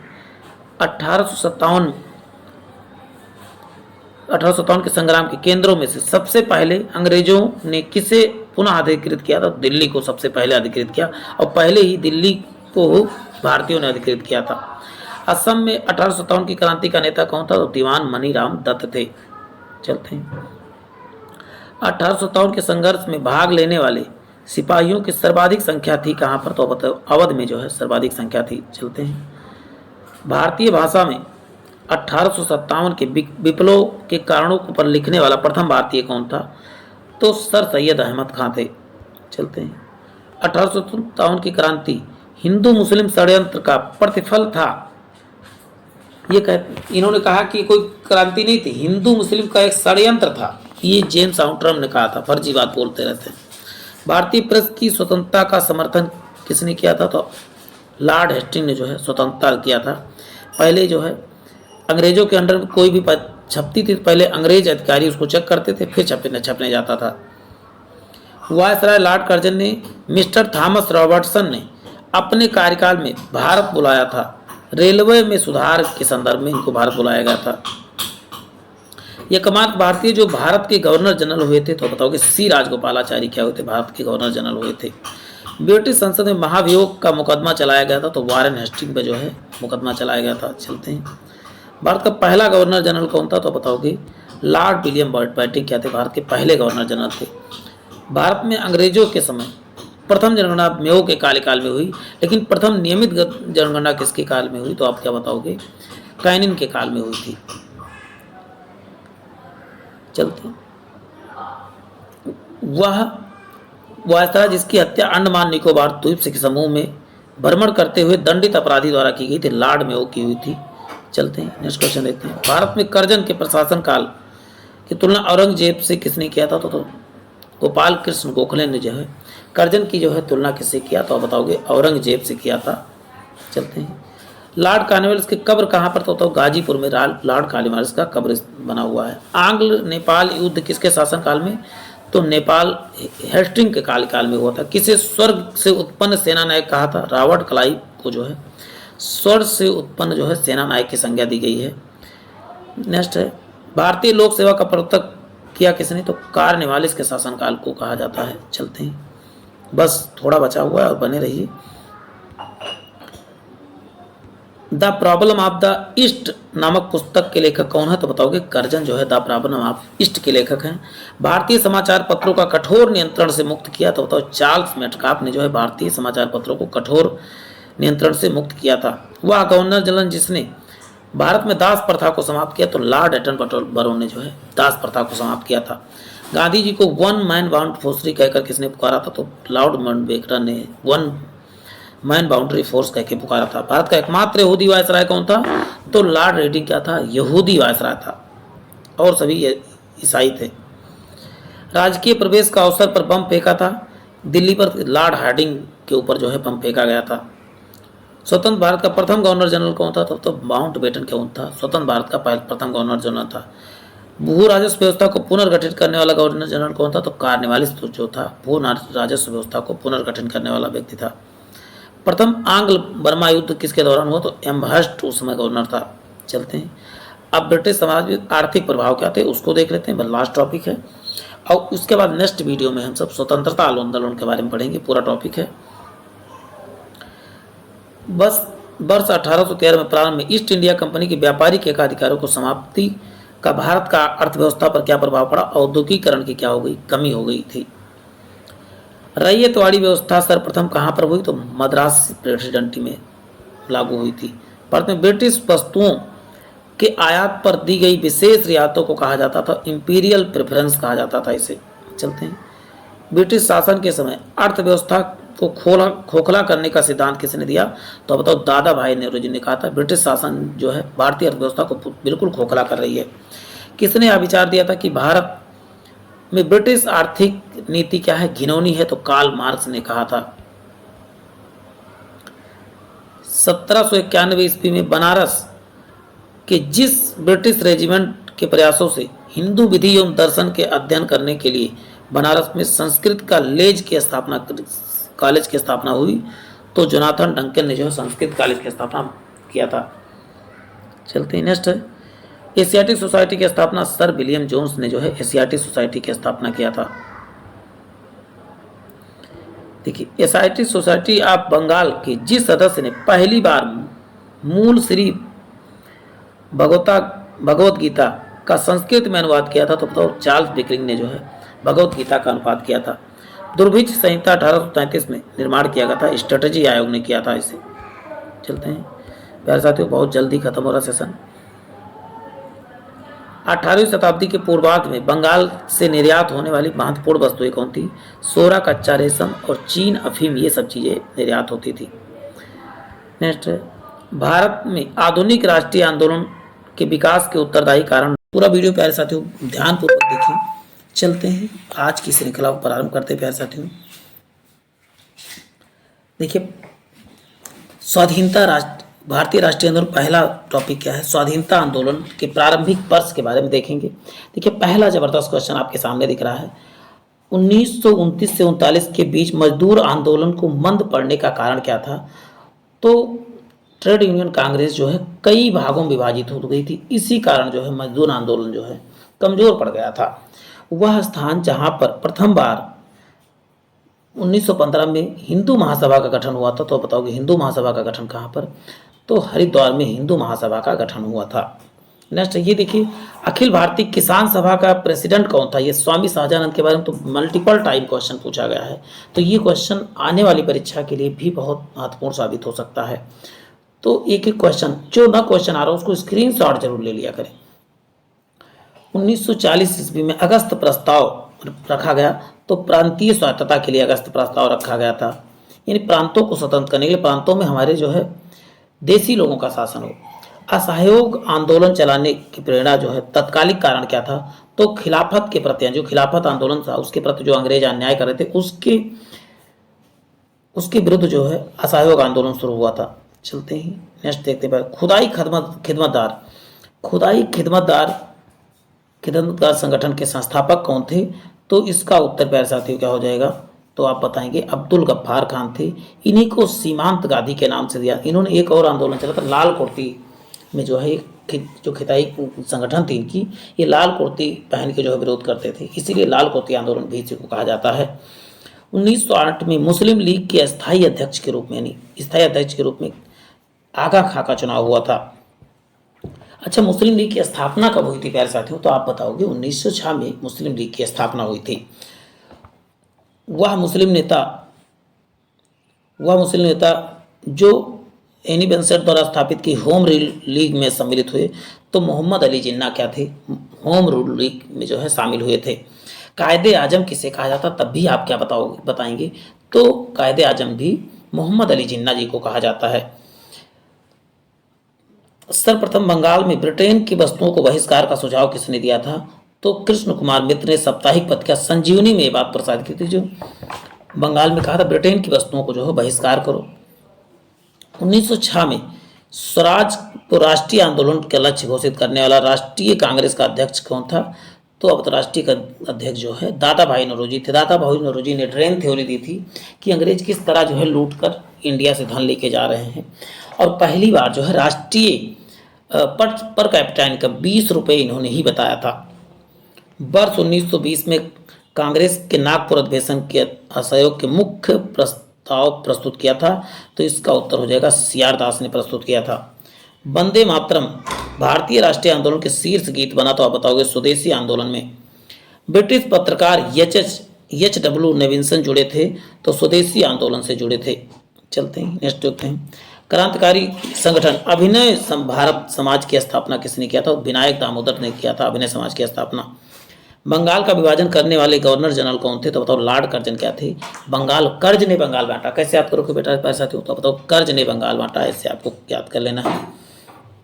थोड़ा इसमें फॉन्ट छोटे हैं, तो आपको क्या कर लेना है, क्वालिटी को 360 या 480 पे, तभी बहुत ज़्यादा नेट आपका नहीं खाएगा, क्योंकि पीडीएफ की जो रिकॉर्डिंग होती है बहुत कम एमबी खाती है। चलते हैं प्यारे साथियों, नेक्स्ट देखते हैं। क्वेश्चन है 1906 में स्वराज राष्ट्रीय आंदोलन का लक्ष्य घोषित करने वाला कौन अध्यक्ष कौन, तो दादा भाई नौरोजी। वर्ष 1920 में राष्ट्रीय कांग्रेस के नागपुर अधिवेशन के असहयोग को प्रस्तुत किसने किया था, तो बताओ सीआर दास, यानी सीआर दास ने किया था। चलते हैं, अब हमारा नेक्स्ट टॉपिक है स्वदेशी तथा सविनय अवज्ञा आंदोलन, महात्मा गांधी और तथा अन्य नेताओं की भूमिका के बारे में बात होने जा रही है। तो वीडियो को बहुत ध्यानपूर्वक वॉच कीजिए प्यारे साथियों। क्वेश्चन है वंदे मातरम भारतीय राष्ट्रीय आंदोलन का शीर्ष गीत बना, तो आप बताओगे स्वदेशी आंदोलन में जो है वंदे मातरम। स्वदेशी आंदोलन में शीर्ष गीत क्या था, तो बताओगे वंदे मातरम था। ब्रिटिश पत्रकार एच डब्ल्यू नेविंसन जुड़े थे, तो आप क्या बताओगे, स्वदेशी आंदोलन से जुड़े थे नेविंसन साहब। क्रांतिकारी संगठन अभिनय समाज की स्थापना किसने की, तो अभिनय समाज की स्थापना आप क्या बताओ कर सकते, विनय दामोदर सावरकर ने अभिनय समाज की स्थापना किया था। बंगाल विभाजन करने वाला गवर्नर जनरल कौन था, तो बताओ कर्ज ने बंगाल बांटा। यह कथन किसने कहा था, विदेशी कपड़ों को जलाना एक निष्ठुर बर्बादी है, तो इसका उत्तर हो जाएगा रविन्द्रनाथ टैगोर जी ने कहा था विदेशी कपड़ों को जलाना क्या है, एक निष्ठुर बर्बादी है। नेक्स्ट, बंगाल विभाजन के समय बंगाल का लेफ्टिनेंट गवर्नर कौन था, तो आप बताओगे सर एंड्रयूज फ्रेजर। ये क्वेश्चन कई बार पूछा गया है और बच्चे इसको ध्यान नहीं देते हैं। क्वेश्चन है 1904 में लगातार भारत का स्वशासन देने पर बल दिया था किसने, तो आप बताओगे दादा भाई नौरोजी ने जो है भारत को स्वतंत्र स्वशासन देने पर बल दिया था। ब्रिटिश वस्तुओं पर बहिष्कार करने का सुझाव सबसे पहले किसने दिया था, तो कृष्ण कुमार मित्र ने जो है सबसे पहले विचार दिया था।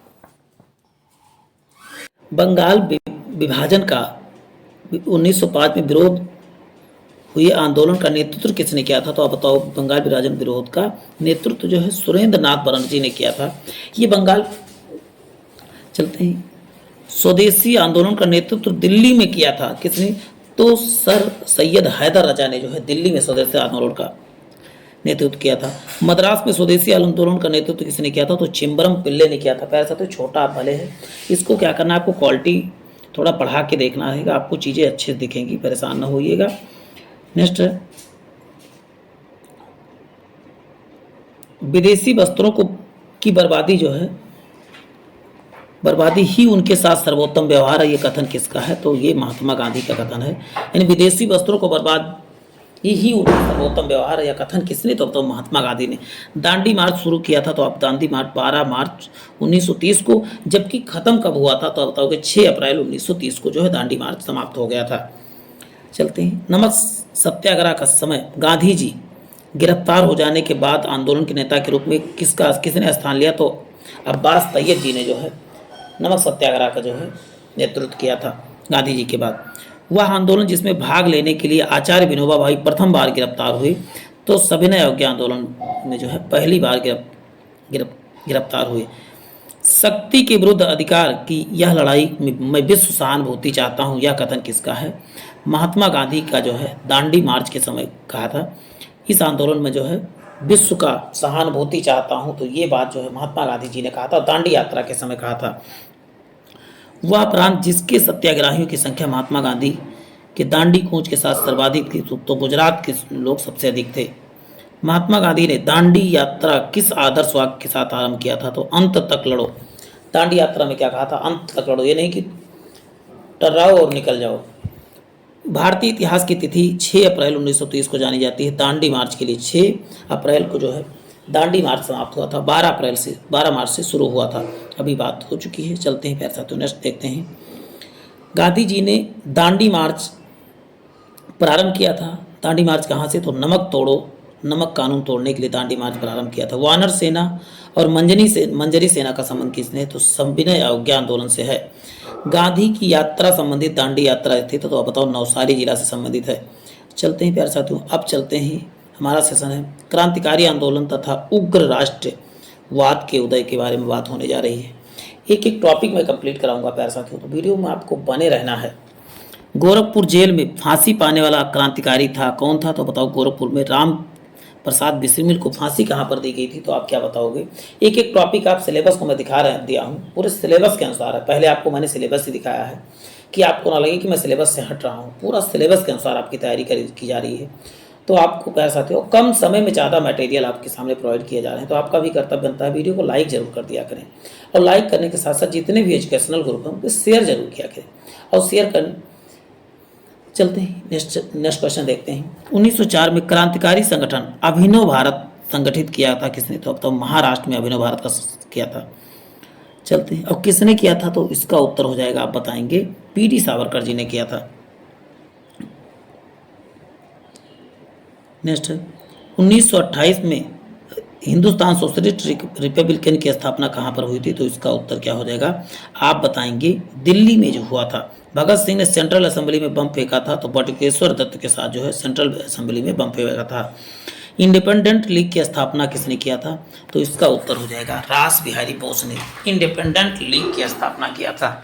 वीडियो में बने रहे प्यारे साथियों, ये सेशन आपके लिए जो है बहुत हेल्पफुल साबित होगा। चलते ही नेक्स्ट देखते हैं प्यारे साथियों। ये नारा तो बहुत फेमस है, लेकिन एक बार पहले आपको आती हूँ, लेकिन उन सब चीज़ों को रिवीजन करना, ये आप कंपटीटर है तो आपको रिवीजन करना बहुत ज़रूरी है। नेक्स्ट है, इंकलाब जिंदाबाद का नारा किसने दिया था? तो इसका उत्तर होगा, भगत सिंह ने इंकलाब जिंदाबाद का नारा दिया था। काकोरी केस के अभियुक्तों के बचाव हेतु किसकी अध्यक्षता में एक समिति का गठन हुआ था? तो गोविंद बल्लभ पंत की अध्यक्षता में एक समिति का गठन हुआ था। काकोरी कांड मुकदमे में सरकारी वकील कौन था? तो बताओगे, जगत नारायण जो है मुल्ला थे सरकारी वकील के रूप में।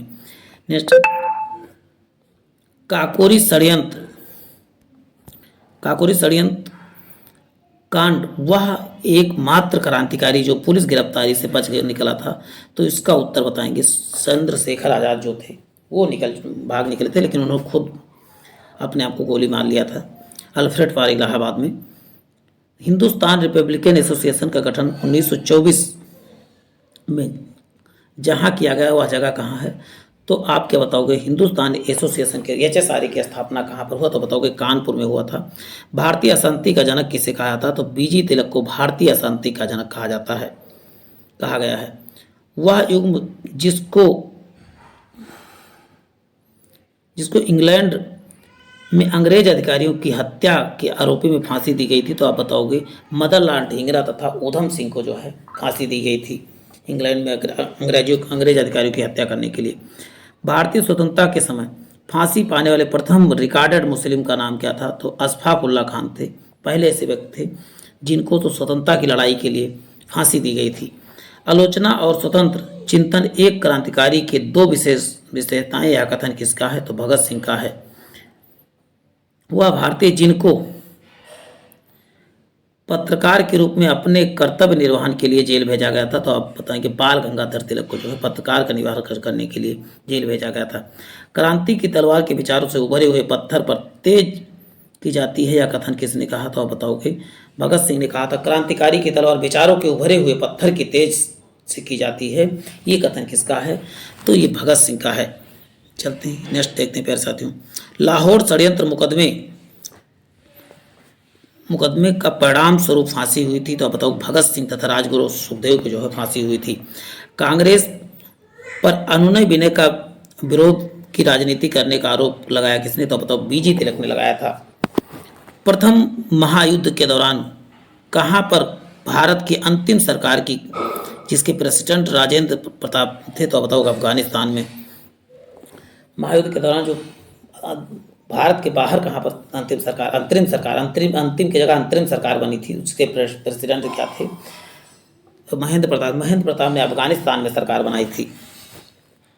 गदर पार्टी के नेता कौन थे, तो गदर पार्टी के नेता आप क्या बताओ, लाला हरदयाल क्या थे, गदर पार्टी के नेता थे। गदर पार्टी की स्थापना कहाँ पर हुई, तो आप बताओगे संयुक्त अरब अमेरिका के सैन फ्रांसिस्को प्रांत में हुई थी। कनाडा की यात्रा के निकला जलपोत कौन था, तो आप बताओगे कामा गाटा मारू क्या है, कभी कभी पूछा जाता, तो एक कनाडाई जलपोत थी, कनाडाई यात्रा पर निकलना जलपोत था। संयुक्त राज्य अमेरिका में भारतीय क्रांतिकारियों द्वारा प्रकाशित किया जाने वाला गदर निकाला जाता था, 4 भाषाओं में इसका प्रकाशन होता था। चलते हैं नेक्स्ट देखते हैं। स्वराज पार्टी का गठन हुए थे, तो गठन किसने किया था, तो बताओगे लाला लाजपत राय ने किया था। महात्मा गांधी के साथ चंपारण सत्याग्रह में भाग लेने के लिए संपलित कौन हुए थे, तो राजेंद्र प्रकाश तथा अनुग्रह नारायण पटेल थे। स्वराज पार्टी के संस्थापक कौन थे, ये क्वेश्चन तो मल्टीपल टाइम रिपीटेड है। स्वराज पार्टी के संस्थापक आप क्या बताओगे प्यारे साथियों, तो सीआर दास क्या थे, स्वराज पार्टी के संस्थापक थे। अब नेक्स्ट है देश बंधु के नाम से किसे जाना जाता है, देश बंधु के नाम से, तो इसका उत्तर हो जाएगा चित्तरंजन दास को। लेकिन ये कहा जाए दीन बंधु के नाम से किसे जाना जाता है, तो CF एंड्रयूज को दीन बंधु के नाम से जाना जाता है। स्वराज पार्टी के निर्माण के लिए कांग्रेस के अध्यक्ष का पद त्याग पत्र दिया था, वह थे, तो आप बताओगे सीआर दास ने जो है त्याग पत्र दे दिया था। स्वतंत्रता पूर्व भारत की किसने केंद्रीय विधानसभा में स्वराज दल का गठन किया था, केंद्रीय विधानसभा में स्वराज दल का स्थापना मोहम्मद अली जिन्ना ने किया था। स्वराज पार्टी किससे संबंधित थी, तो स्वराज पार्टी जो है EMR जयकर जो है इनसे संबंधित थे। भारत में साइमन कमीशन का बहिष्कार का मुख्य कारण क्या था, सभी सदस्य उसमें क्या थे, तो आप बताओगे अंग्रेज थे। किसके सुझाव पर भारतीयों को साइमन कमीशन से बाहर रखा गया, तो लॉर्ड इरविन के सुझाव से जो है भारतीयों को इससे बाहर रखा गया था। साइमन कमीशन भारत किस वर्ष आया, तो 1928 में भारत आया था। सर्वप्रथम भारत के लिए औपनिवेशिक स्वराज की मांग किसने की थी, तो तेज बहादुर सप्रू और जयकर जी ने किया था। क्वेश्चन है साइमन गो बैक के नारे का निर्माण देखिए किसने किया था, तो आप बताओगे यूसुफ मेहर अली ने जो साइमन गो बैक के नारे का निर्माण किया था। फरवरी 1928 में आयोजित सर्वदलीय सम्मेलन का अध्यक्षता किसने किया था, तो बताओगे M अंसारी ने किया था, मोहम्मद अंसारी जी ने किया था। चलते हैं नेक्स्ट क्वेश्चन देखिए, बस जल्दी ही पूरा होने वाला है प्यारे साथियों, बने रहें आप सब लाइव। और कोई समस्या हो वीडियो तो कमेंट बॉक्स में जरूर कमेंट किया करें, आपको नेक्स्ट वीडियो में सुधार जरूर मिलेगा। चलते हैं विधायी संशोधन ब्रिटिश इंडिया एक्ट 1935 के बारे में, या legislator amendment and British India act 1935, वह अधिनियम जिसके द्वारा अंग्रेजों ने अखिल भारतीय संघ के प्रस्तावित किया था, तो आप बताओगे भारत सरकार अधिनियम 1935 के द्वारा जो है अंग्रेजों ने अखिल भारतीय संघ को जो है विस्तारित किया था। 1935 अधिनियम के बारे में कहा गया कि एक कार जिसे ब्रेक तो है पर इंजन नहीं है, ये बात किसने कहा था? तो आप बताओगे जवाहरलाल नेहरू जी ने कहा था 1935 के अधिनियम के बारे में। एक संघीय व्यवस्था और केंद्र में द्वैध शासन लागू किया गया। तो केंद्र में द्वैध शासन 1935 में, जबकि राज्यों में द्वैध शासन कब लगा था? तो इसका उत्तर आप क्या हो जाएगा? भारत सरकार अधिनियम 1935 में गुलामी का अधिकार पत्र कहा जाता है। कहा था किसने? तो आप क्या बताओगे? 1935 के अधिनियम को किसने कहा था? तो जवाहरलाल नेहरू ने गुलामी का अधिकार पत्र कहा था। वह अधिनियम जिसके द्वारा भारत में संघीय न्यायालय की स्थापना किया था। तो 1935 के तहत जो है संघीय न्यायालय की स्थापना किया था। देखिए, आपने पेपर में देखा 1935 से क्वेश्चन जरूर आया है, और इसको देख लेते हैं तो आपके पूरे सेशन आपके लिए बहुत बेहतरीन है। इससे क्वेश्चन आने ही आने हैं। वह अधिनियम जिसके फलस्वरूप बर्मा भारत के अलग हो गया। तो 1935 के तहत जो है बर्मा भारत से अलग हो गया था। भारत शासन अधिनियम 1935 के द्वारा स्थापित संघ में अवशिष्ट शक्तियाँ किसके पास होती थी? उस समय गवर्नर जनरल के पास होती। आज जो है केंद्र प्रशासन के पास होती है अवशिष्ट शक्तियाँ। भारत में संविधान की केंद्र और राज्य के बीच शक्तियों का विभाजन की योजना आधारित है। तो किस पे? 1935 अधिनियम पर आधारित है। प्यारे साथियों, जितने लोग हैं वो चैनल को वीडियो को शेयर जरूर किया करें। क्वेश्चन है, वह अधिनियम जिनके द्वारा केंद्र और इकाइयों के बीच 3 सूचियों का विभाजन है। तो आप बताओगे संघ सूची, राज्य सूची और समवर्ती सूची। तीनों में कितने विषय हैं? उस समय कितने विषय थे? तो आप बताओ 59 विषय थे। राज्य सूची में 54 विषय थे, और संघ समवर्ती सूची में कितने? 36 विषय थे। और ये किस अधिनियम के तहत? तो 1935 के अधिनियम के तहत जो है। आपको कमेंट बॉक्स में बताना है इस समय भारत में राज्य सूची में कितने विषय हैं, समवर्ती में हैं, और जो है संघ सूची में कितने विषय हैं। प्रांतीय सरकार का गठन अधिनियम के तहत किया गया था। तो 1935 में प्रांतीय सरकार के गठन की बात कही गई थी। अब चलते हैं भारत छोड़ो आंदोलन, आज़ाद हिंद फौज और सुभाष चंद्र बोस जी के बारे में बात होने जा रही है। आपको बहुत ध्यानपूर्वक देखना है। जो भी आपके पास हो, ईयरफोन हो, ब्लूटूथ हो, लगा के बैठिए और बाहर की दुनिया से कुछ दिन कट जाइए पेपर तक। आप जरूर अच्छा प्रदर्शन करेंगे। जिस वर्ष क्रिप्स मिशन आया था, कब आया था? तो क्रिप्स मिशन आप बताएंगे। 1942 में क्रिप्स मिशन आया था। भारत छोड़ो आंदोलन का प्रारंभ हुआ था तो 9 अगस्त 1942 को, लेकिन प्रस्ताव पारित कब हुआ था? तो 8 अगस्त 1942 को। अंतर एक दिन का है। किस वर्ष बंगाल में मिदनापुर जिले में जातीय सरकार की स्थापना हुई? तो जातीय सरकार की स्थापना आप क्या बताओगे? 1942 में जातीय सरकार की स्थापना हुई थी। चलते हैं, हम भारत को या तो आज़ाद कराएंगे, आज़ाद के प्रयास में दिवंगत हो जाएंगे, या मर जाएंगे कह सकते हैं। ये किससे जुड़ा है? तो भारत छोड़ो आंदोलन के समय इसका ये नारा था। वही करे, करो या मरो कह सकते हो। आज़ादी लगभग हमारी पहुंच में है, हमें इसे कस कर पकड़ लेना है। यह कथन किसके? महात्मा गांधी का है कथन। आज़ादी हमारे पहुंच में है, इसे क्या करना है? कस के पकड़ लेना है। महात्मा गांधी का कर्तव्य है। मैं दोबारा वक्तव्य है, इसको आपको ध्यान दें। महात्मा गांधी इस क्वेश्चन आप जानते हैं, अक्सर पूछे ही जाते हैं। जब भारतीय राष्ट्रीय कांग्रेस ने भारत छोड़ो प्रस्ताव पारित किया था, उस समय कांग्रेस का अध्यक्ष कौन था? तो आप बताओगे मौलाना अबुल कलाम आज़ाद थे। 8 अगस्त 1942 को कांग्रेस ने भारत छोड़ो आंदोलन का प्रारंभ किया। तो मुंबई में जो है भारत छोड़ो आंदोलन का प्रारंभ किया था। भारत छोड़ो आंदोलन के संदर्भ में महात्मा गांधी को बंदी बनाया गया। तो बंदी कहाँ बनाया गया था? तो मुंबई में जो है रखा गया था, यरवदा जेल में। उत्तर प्रदेश का जनपद जिसमें भारत छोड़ो आंदोलन के दौरान समांतर सरकार का गठन हुआ था।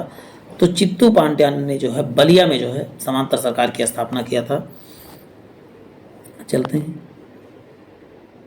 भारत छोड़ो आंदोलन के दौरान जेल से फरार होकर भूमिगत गतिविधियों को संगठित किसने किया था? तो इसका उत्तर हो जाएगा जयप्रकाश नारायण ने भूमिगत होकर जो है आंदोलन को संचालित किया था।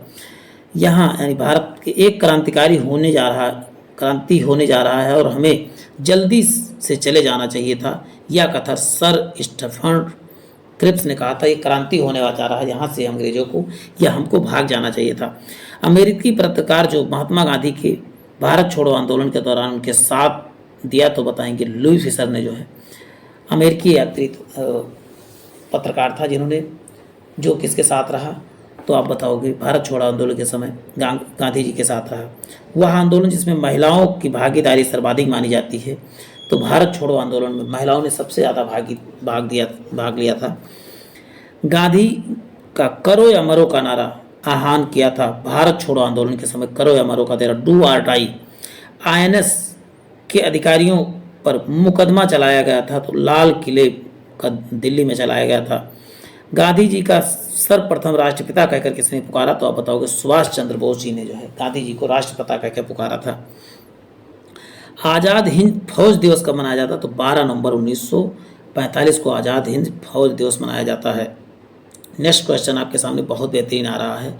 सुभाष चंद्र बोस ने सिंगापुर में स्वाधीन सरकार को कब अंतरिम सरकार कह सकते हो कब गठित किया था, तो 21 अक्टूबर 1943 को सिंगापुर को इन्होंने आज़ाद करवाया था। वहाँ पर स्वाधीन सरकार की, आज़ाद हिंद फौज सरकार की स्थापना किया था। लेकिन कुछ ही दिन उसके बाद इन्होंने इंडिया पे कूच कर दिया था।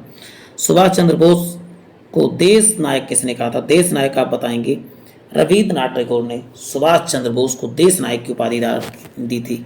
चलते हैं, सेशन बहुत जल्दी वाइंड अप हो रहा है, तो बने रहें प्यारे साथियों। आज़ाद हिंद फौज के 7 वर्ष कारावास को दंडित किया था राशिद अली। किसे दंड मिला था 7 वर्ष का, तो बताओ राशिद अली को मिले था। भारत में मुक्ति महात्मा गांधी के नेतृत्व में नहीं होगी, ये लिखा था तो सुभाष चंद्र बोस ने लिखा था। नेताजी सुभाष चंद्र बोस का जन्म किस नगर में हुआ, तो आप बताएंगे कटक। कहाँ पर, तो पश्चिम बंगाल में। तुम मुझे खून दो मैं तुझे आज़ादी दूंगा, ये वक्तव्य किसका था, तो ये सुभाष चंद्र बोस जी का था। वह क्रांतिकारी जिसने सुभाष चंद्र बोस को इंडियन नेशनल आर्मी के गठन किया था, के लिए गठन किया था, रास बिहारी बोस ने किया था। दिल्ली चलो का नारा किसने दिया, तो सुभाष चंद्र बोस ने दिया। प्यारे साथियों, पूरा वीडियो देखने के लिए तहे दिल से धन्यवाद। फिर मिलते हैं एक नए सेशन में। तो यदि आपने यहाँ तक वीडियो देखा है तो वीडियो को लाइक जरूर करें, और जितने भी एजुकेशनल ग्रुप हैं उसमें शेयर जरूर करें। Thank you so much.